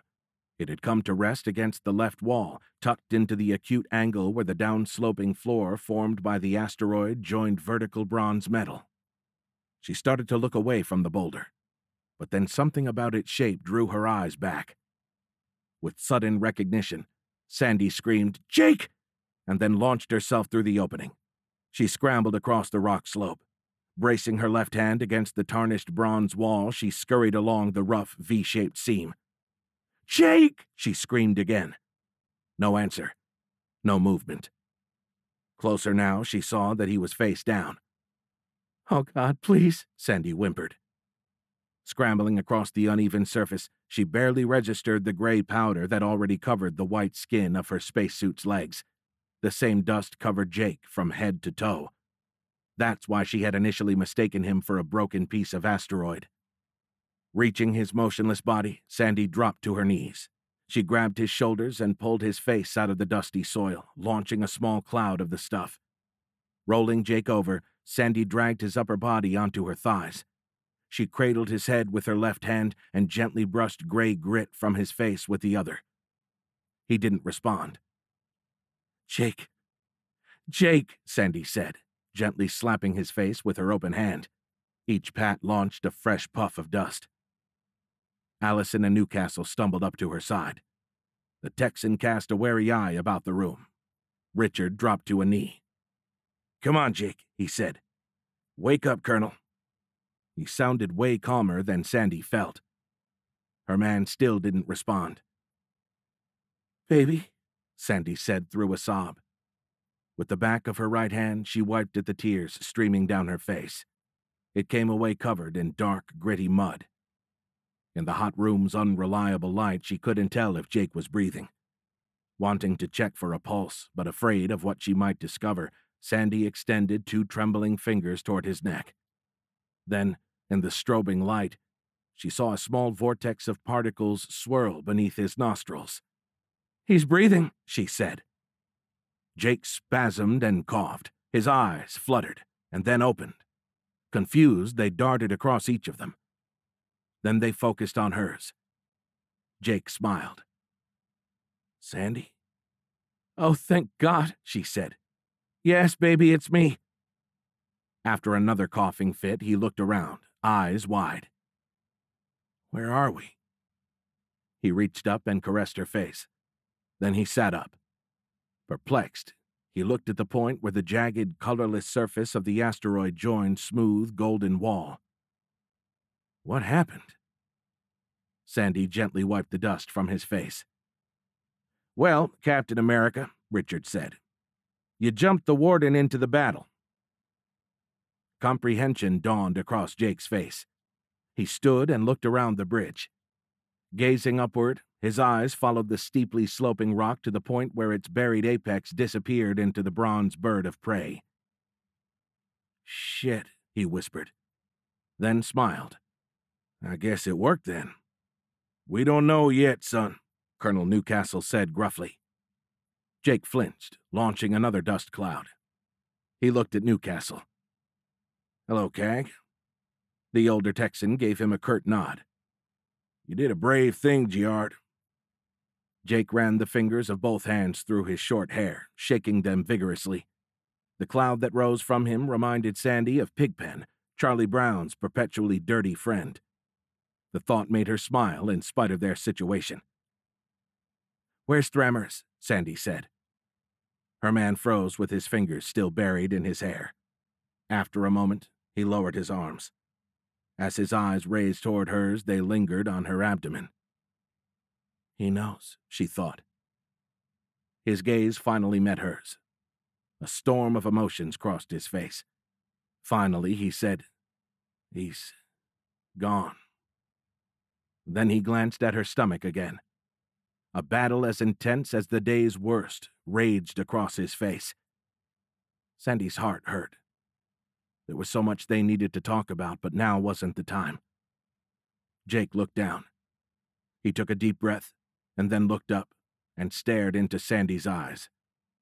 The love and kindness in his made her melt inside. He mouthed, "I love you."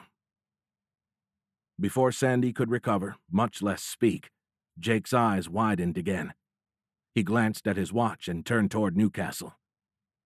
"What about the weapon?" The Cag shook his head. "Still hot, we think, but we need to find out for sure." Jake jiggled the last of the dust from his hair and then raised questioning eyebrows at the fellow Texan. "Then what the hell are we waiting for, sir?" Newcastle smiled and said, "Follow me." Chapter 39. Colonel Newcastle pointed to a flat section of wall on the right side of the long hallway. "There." "Are you sure?" Jake asked. "So far, decorative casing or trim has framed every door I've seen on these carriers." They walked up to the indicated point, but nothing happened. Newcastle reached out and tapped the wall. No opening manifested. "What the hell?" he said, his East Texas accent giving the last word an extra syllable. Richard cocked a skeptical eyebrow. "I don't know, Colonel. I think Jake is right." "Tacoma said it was here," the Cag said plaintively, pointing at the wall. "It's supposed to detect my presence and open automatically." He pounded the bronzed surface with the side of his clenched fist. The third swing passed through empty air as the metal dissolved in stuttering stop animation movement. Inside, flickering, unreliable light revealed a small chamber. Still standing in the long hallway, Newcastle looked into the room. Then he glanced over their heads at the flickering, indirect lights that illuminated the hall's high ceiling. Finally, he looked at Giard. "Your stunt did a real number on the ship." Jake nodded and gave him a withering grin. "You should see the other guy." While they had worked their way deeper into the Helm Warden, toward this weapons cache, the Cag had briefed Jake on the situation. They told him about the visible portion of the dreadnought, thus his joke about the other guy. The news of the melding of the two ships had shocked him most. Jake hadn't known it was a possibility. Considering the energies involved, he had thought they would both explode. Sandy's heart had nearly broken when he told them of the events that led to his jumping the Warden into the enemy ship. Even now it ached as she remembered the look on his face and how she'd felt when he told them about Romulcan's sacrifice. Then Jake had described the helplessness he'd felt upon seeing her ship hit by enemy fire. After all that, when the unstoppable hand of time had removed all other options, he decided to sacrifice himself. Sandy closed her eyes. Thank God that hadn't happened. Presently, Jake nodded to Newcastle and said, "Maybe the enemy systems are just as screwed up as ours." "Well, I'd like to have a little insurance," the colonel said. Pointing into the new room, he added, "And I think this is just the ticket." Sandy peered through the opening into the promised supplemental GDF armory. Racks of weapons lined shelves along both sides of the small chamber. Admiral Takama had previously briefed the Terran fleet's senior commanders on its existence and had granted them unlimited access. Fortunately, Newcastle had been in the know, one of the few officers he trusted with the information and the access. Sandy walked into the airlock-sized room. "This is an emergency weapons cache for use in the event of an enemy boarding action," Newcastle said as he followed her in. Behind them, Richard and Jake hung back, framing the left and right sides of the opening as they watched both ends of the long hallway. After checking his sector, Jake looked back into the armory and glanced at her abdomen again. Pursing his lips, he shifted his gaze to Newcastle. She knew he wanted to tell the colonel, try to get someone to fly in here and whisk her away. Waving a hand by her left hip, Sandy drew Jake's attention and shook her head, mouthing no. Myriad emotions scrolled across his face as competing priorities fought for dominance. Come on, Jake, she thought. There was too much on the line, too much to lose. With pleading eyes, Sandy tried to will him into accepting the truth of their situation. The weapon could go off any second. It wouldn't matter if she were here or with the thousands of Argonians and humans still alive aboard the stranded remnant of the Galactic Guardian. Even if she could get outside the weapon's range, she would gain nothing that mattered to her. Their child needed a father, needed a secure world in which to grow up. Any delay at this juncture could jeopardize all that. Finally, Jake gave her a short nod. Sandy sighed inwardly and returned the gesture. Then Newcastle began pulling weapons off the rack. He handed each of them 2 firearms. "The stubby one is a plasma gun," he said. "Fires a beam like a laser on steroids. The long, heavy one is a kinetic rifle. It launches small pellets at hypervelocity." Sandy took the pistol-sized weapon and placed it against her right hip. As promised, it stuck there, the suit's nanobots recognizing her intentions and holding it in place like Velcro. Testing its security, she pulled it off. The nanobots released with a sound also reminiscent of Velcro. She stuck it back in place and accepted the offered rifle. She nodded to Newcastle. "Thank you, sir." The colonel returned a very Texan-like nod and then handed the men their weapons. Now armed like space cowboys, the foursome left the miniature armory and headed deeper into the Helm Warden. At the end of the long hall, they rounded a corner and pulled up short. Richard shook his head and said, "Damn it." Standing side by side, they looked up, scanning the rock that blocked their path. Craters covered its charcoal surface. From the tiled floor to the peak of the pointed arch 60 feet above their heads, the pitted rock formed a solid wall. Sandy didn't see a way around it. They'd have to find another route. She tried to envision where they must be in relation to the sculptured alien head that formed the bridge of the enemy ship. Jake had told her they found the commander of the first Zoxith ship on the top deck of that section. "We need to go up a level," Sandy said. She pointed a thumb over her shoulder. "Let's go back to that service corridor. I saw a stairway there." Jake nodded. "I think she's right. Their command deck is near the top of their bridge. From what y'all told me about the protruding part, there's at least another level above this one." "Sounds like a plan," Richard said, nodding as well. "There was a bunch of portals around that deck. Maybe we can get into the dreadnought through one of them." Sandy had already reversed course. Jogging, she quickly covered the 100 yards. As the men caught up, she stepped into the narrow corridor. Off to one side, a spiral staircase disappeared up a tube intermittently illuminated by flickering rings of light. She pointed into it. "See?" Suddenly, Jake's hand was over her mouth. He held a finger to his lips. A bone-chilling screech, followed by an impossibly low roar, rumbled down the tube. Having resisted him initially, Sandy froze. After a moment, the sound tapered off. She looked at Jake with wide eyes. Hoisting his eyebrows, he gave her an okay sign. Sandy swallowed, but then nodded. Jake looked at the men. He pointed 2 fingers at his eyes and then gestured up the stairs. Then he pointed at each of them in turn and signaled 1, 2, and 3, Sandy last. They all nodded. Silently, the foursome stepped through the access hatch. Jake slowly pulled the pistol off his hip, making sure not to let it make the tearing Velcro sound. With a final, worried glance at Sandy, he started up the stairs. Then Richard and Newcastle pulled off their weapons and followed him. After scanning the hall behind her, Sandy peeled the pistol from her side and placed a foot on the first step. As she extended a trembling hand toward the rail, a fresh roar caused the tread beneath her foot to vibrate. Sandy flinched and thought, "Oh, Jesus." Chapter 40. Holding his breath, Jake extended a leg over the broken rock. White-knuckled in the flickering light, his left hand gripped the curving stair rail. He shifted his weight to the foot that rested on the tread above the far side of the small boulder. A smooth, curving surface interrupted the rough, broken exterior of the wedge-shaped chunk of Zoxith asteroid. Its radius matched that of the walls of the spiral staircase. This was the last of several pieces. Having dropped from the point where the tube's smooth walls had sliced through the dreadnought's outer hull like a cookie cutter, the pieces had rained down on the stairs below. The corkscrew-shaped formation of rocks sat precariously balanced on the rungs. It appeared that the slightest disturbance would send the whole mess careening down the tube. Shortly after they'd started up the staircase, they began to feel grit underfoot. It had thickened as they climbed higher. Now a layer of tan sand covered everything.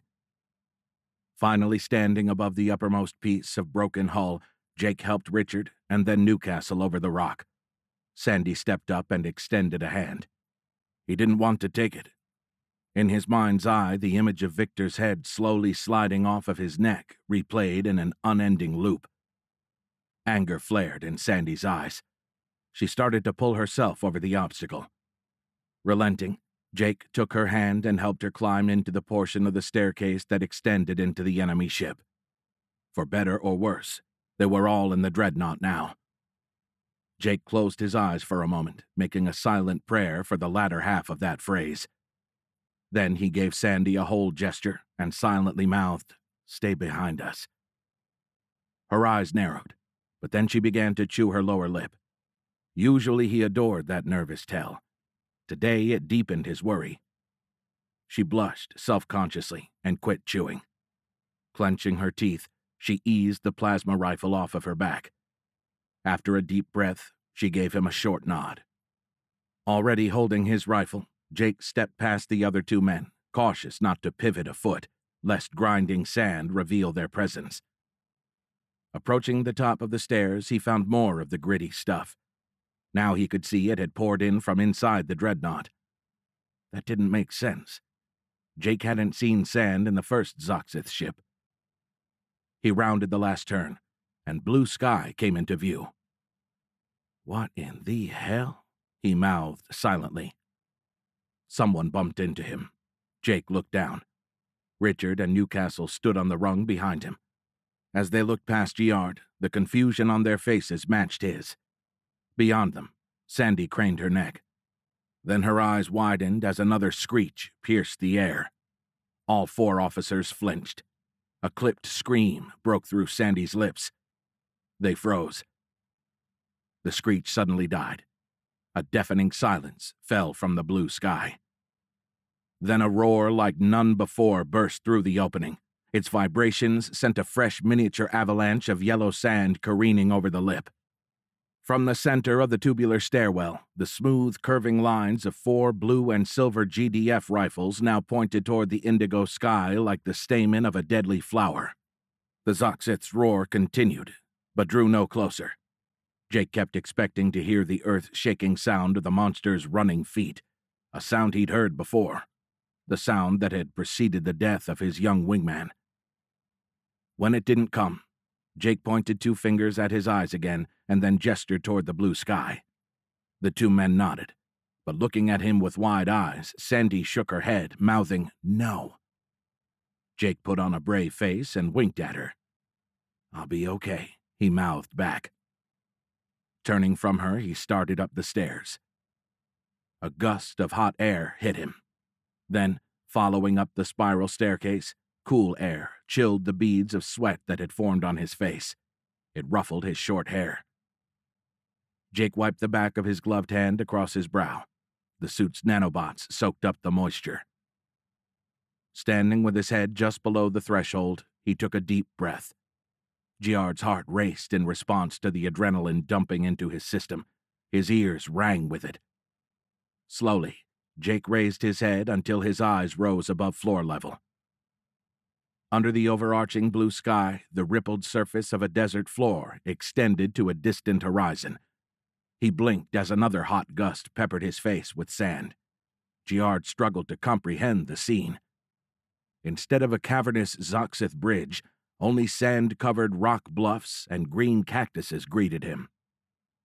Jake squinted into a mid-afternoon sun. It looked as if he'd emerged into the Mojave Desert.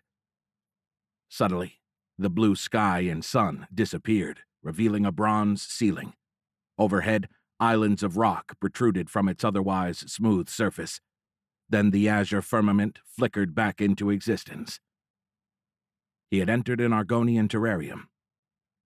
When he jumped the Helm Warden into the battle, this part of the enemy ship had emerged with a terrarium designed to mimic a desert environment.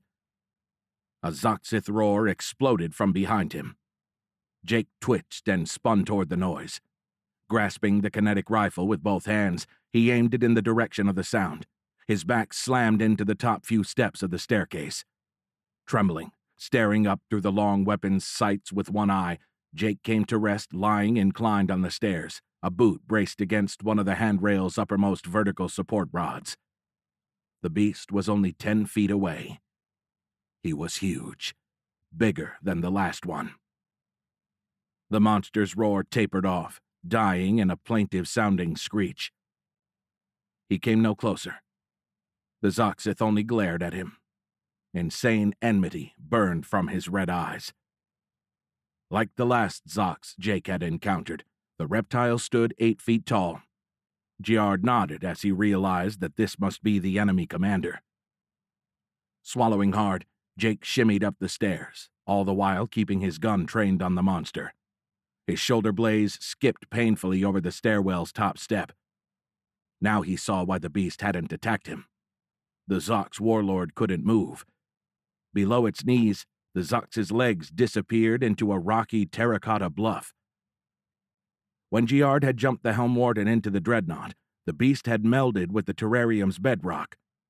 Now he stood before Jake, stuck like a mouse in a glue trap. He judged that at least a foot of the monster's full height extended into the rock, making him even taller than the beast Jake had killed. Colonel Giard smiled. He knew exactly who this was. Not taking his eyes or his weapon off of the warlord, he slowly stood. The boots of his spacesuit sank an inch or two into the sand. Keeping the weapon trained on the Zox, Jake scanned the desert horizon. Squinting, he gazed up at the deep blue sky. Again, it flickered out of existence. Now he could see that when the sky vanished, it took the horizon with it. They were actually in a room roughly the size of a skating rink. Sky and horizon reestablished themselves. Once again, Jake stood in the middle of a vast desert. Cactus of varying sizes dotted the landscape. Some were part of the holographic horizon. However, several persisted even when the artificial horizon didn't. The overarching indigo sky winked out again, revealing a wall that was half antiqued bronze, half stone. In that direction, the rock floor of the Zoxith Bridge rose above the desert floor in a gradual incline. The monster continued to glare at him. Like demonic dew claws, those damned forearm blades kept sliding in and out of the bastard's arm. The beast they'd found aboard the first Zox ship had used his dewclaw blade to kill Victor. The razor-sharp appendage had cut through the young lieutenant's neck like so much smoke. A deep rumble accompanied the Zox's every breath. It reminded Jake of the time when, as a kid visiting the circus, he'd stood next to a winded elephant following its performance under the big top.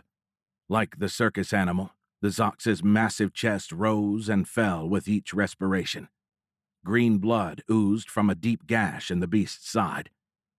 Through the open wound, Jake saw overlapping bony plates instead of ribs. They appeared to slide and articulate with each breath. Giard scanned the desert floor. He tensed and did a double-take. 2 additional Zocs, one almost as big as the Zoxith commander, lay partially buried in the sand. However, these were not warriors waiting to pounce on him. Both had been decapitated. The empty eye sockets of one of the severed heads appeared to glare at him. He turned back to the surviving alien. Around the standing beast, several consoles protruded from the desert floor. Those still upright listed, leaning left. They stood perpendicular to the buried, slanted floor of the enemy's bridge.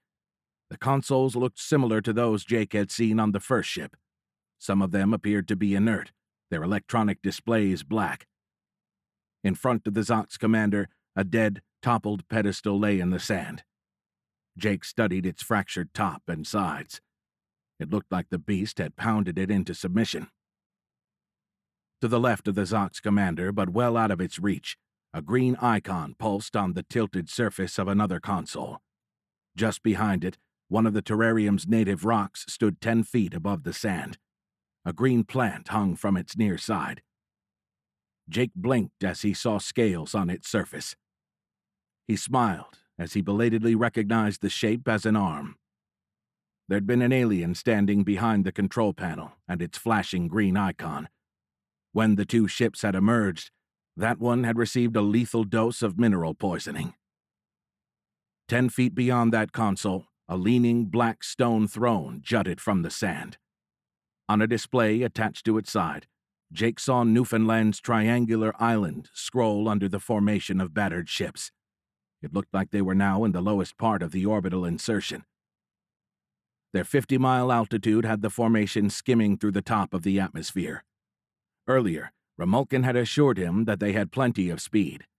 Soon, as they continued along their southwesterly course, the formation of ships would pass through perigee and begin rising, having only lost a little velocity as they grazed the planet's upper atmosphere. Training their weapons on the beast, Richard and Newcastle looked over the edge of the opening, scanning left and right. Giard stepped aside, and the 2 men climbed from the mouth of the spiral staircase. Jake gave Sandy a reassuring nod and gestured for her to come up as well. Her head emerged from the floor. Sandy froze as she and the monster locked eyes. "Say hello to Lord Thraxt," Jake said. Apparently hearing his name, the warlord turned his gaze to Giard with an indignant roar. The howl shifted to the mixture of screeches and rumbling roars that constituted the Zox language. It was hard to read the reptile's facial expressions, but the bastard's indignant tone was unmistakable. Jake held up a hand and spoke in Argonian. Yeah, we hear you. Shut the fuck up, asshole." The monster's head snapped back as if Giard had slapped him. Jake kept his rifle pointed at the bastard and looked at the CAG. "The prisoner is secure. What are your orders, sir?" He nodded toward the reptile. "Lord Thraxt isn't going anywhere," he added in Argonian, pouring disdain into the asshole's honorific. Richard smiled menacingly. "I'd be more than happy to test-fire my weapon. That big mouth would make an excellent target." Newcastle glared at the monster. The muscles in the big Texan's square jaw rippled. "I'd gladly do it myself," he said. Jake saw the colonel's index finger longingly caress the trigger of his weapon. After lingering for a long moment, the digit fell away from the mechanism. The CAG sighed. "But that'd be too good an ending for this bastard," he said, lowering the weapon. He turned to Sandy. "Major, make your way back to my fighter. Use its radio. Let Admiral Johnston know that we've secured the enemy bridge. Tell them to bring in the space fighters and muster a few troops. Also tell them we'll need some technicians.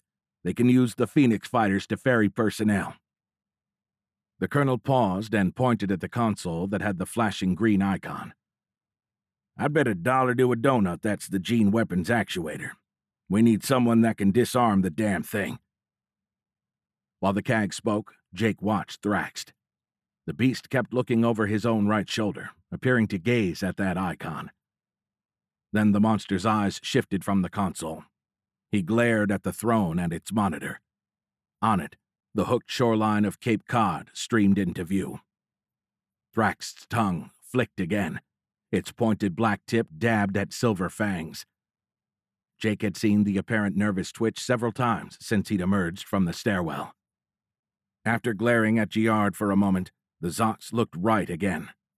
With apparent longing, he stared at the flashing icon. His tongue flicked again. Jake's eyes narrowed. It looked like the warlord was getting excited about something. As the formation of ships passed into the Earth's shadow, the lights of a vast city rolled into the monitor's displayed image. Thrax looked at it. His tongue flicked again and again. Spittle now flowed freely from the tip of each fang.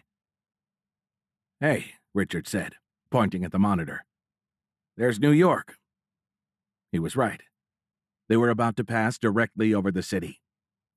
Newcastle continued to give Sandy her orders. Jake stepped closer to the beast. Still standing well out of its reach, he continued to aim his weapon at the reptile's ugly head. "Something's going on here," he said over his shoulder. "Lordy here is getting awfully Suddenly, Thrax bent at his waist as if trying to touch his toes. His right arm made a violent right-to-left sweep. Green mist sprayed the sand. Somehow, the beast's forward motion continued. It somersaulted straight toward Jake. In its wake, the stumps of the Zoxith's lower legs protruded from the desert rock. As the shortened beast lunged at him, Jake aimed at its center of mass and fired his weapon. A storm of sparks exploded from the rifle's side as it spat out a silver pellet. With a pitiful click, the kinetic round bounced off of the beast's massive chest. An incredible impact launched Jake. Knocked from his feet, he drifted backwards as if in slow motion. As he flew through the air, sparks of other malfunctioning weapons flashed in his peripheral vision. Then, with extreme prejudice, the universe reasserted its normal playback speed. Jake slammed into a hard patch of desert floor. It knocked the last remnants of air from his crushed chest. An inky blackness flooded his peripheral vision. Above him, the unreliable blue sky winked out again.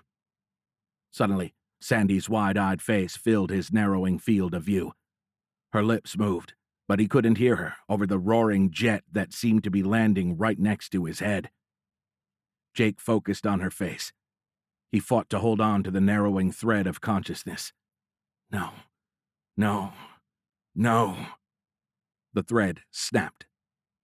Like a drowned man, Jake sank into the black void of unconsciousness. Chapter 41. "Jake!" Sandy screamed again. His eyes lost focus. "Jake!" She slapped his face harder this time, not the gentle pat she'd given him on the Warden's bridge. "Come back to me, baby!" He didn't respond. Sandy looked across the stairwell opening. Richard and the Colonel were hammering the monster with their rifles. Their plasma guns lay on the ground where they'd landed.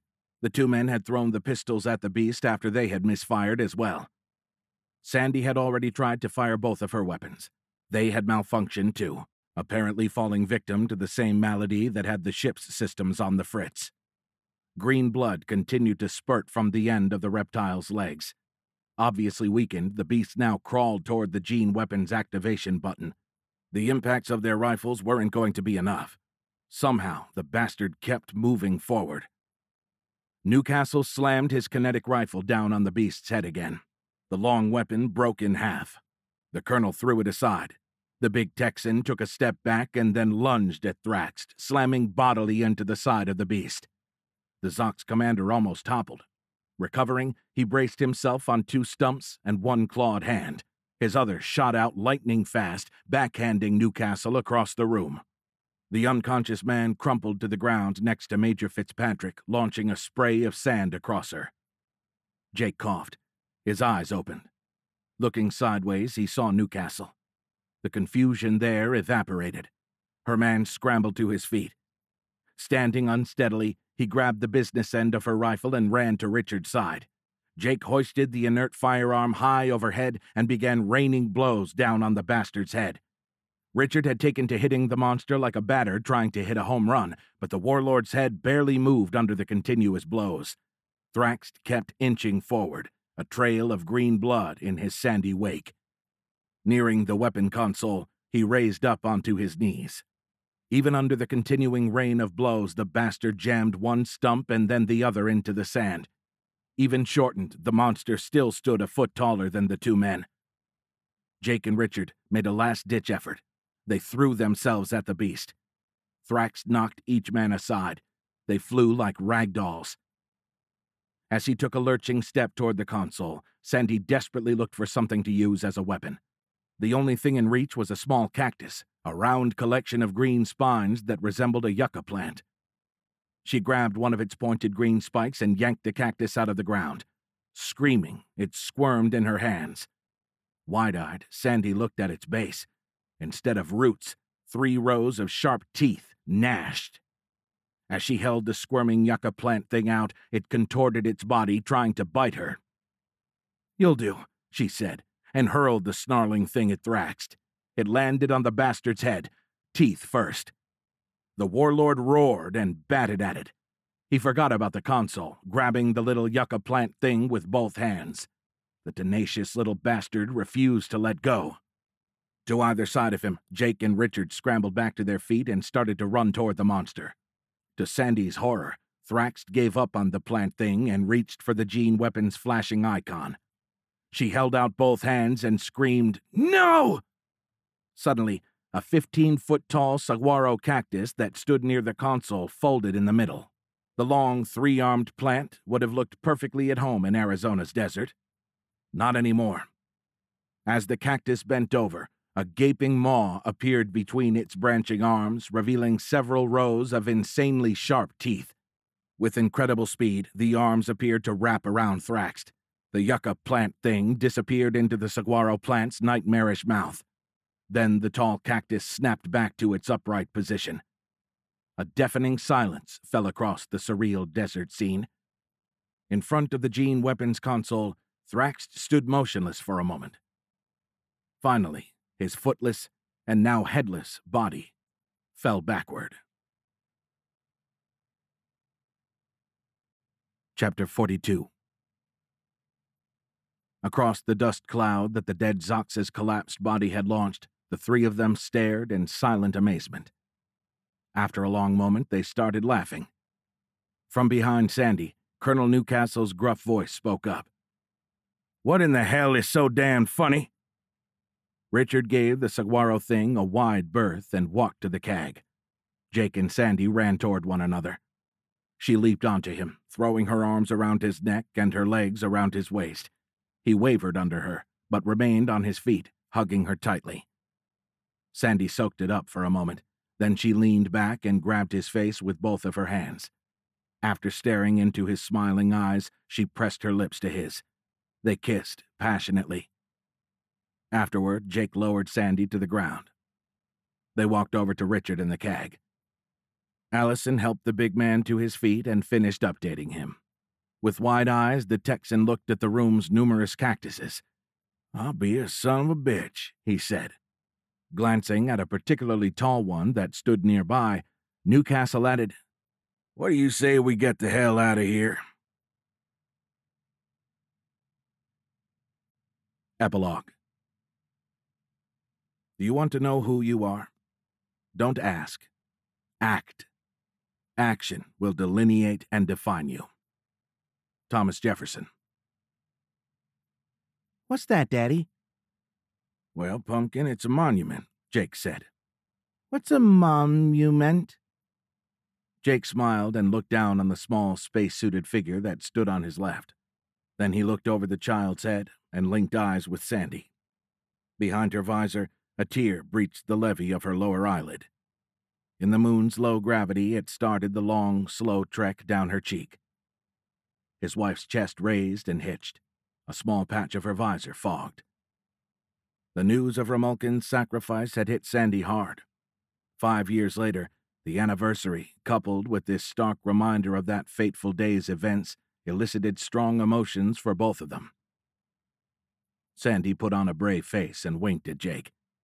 Then she looked down at the little girl between them. "It's something we build to honor." Sandy paused and shook her head. "To help us remember something or someone real important." "Oh," Candace said with a child's awe. "This must have been something or someone really important."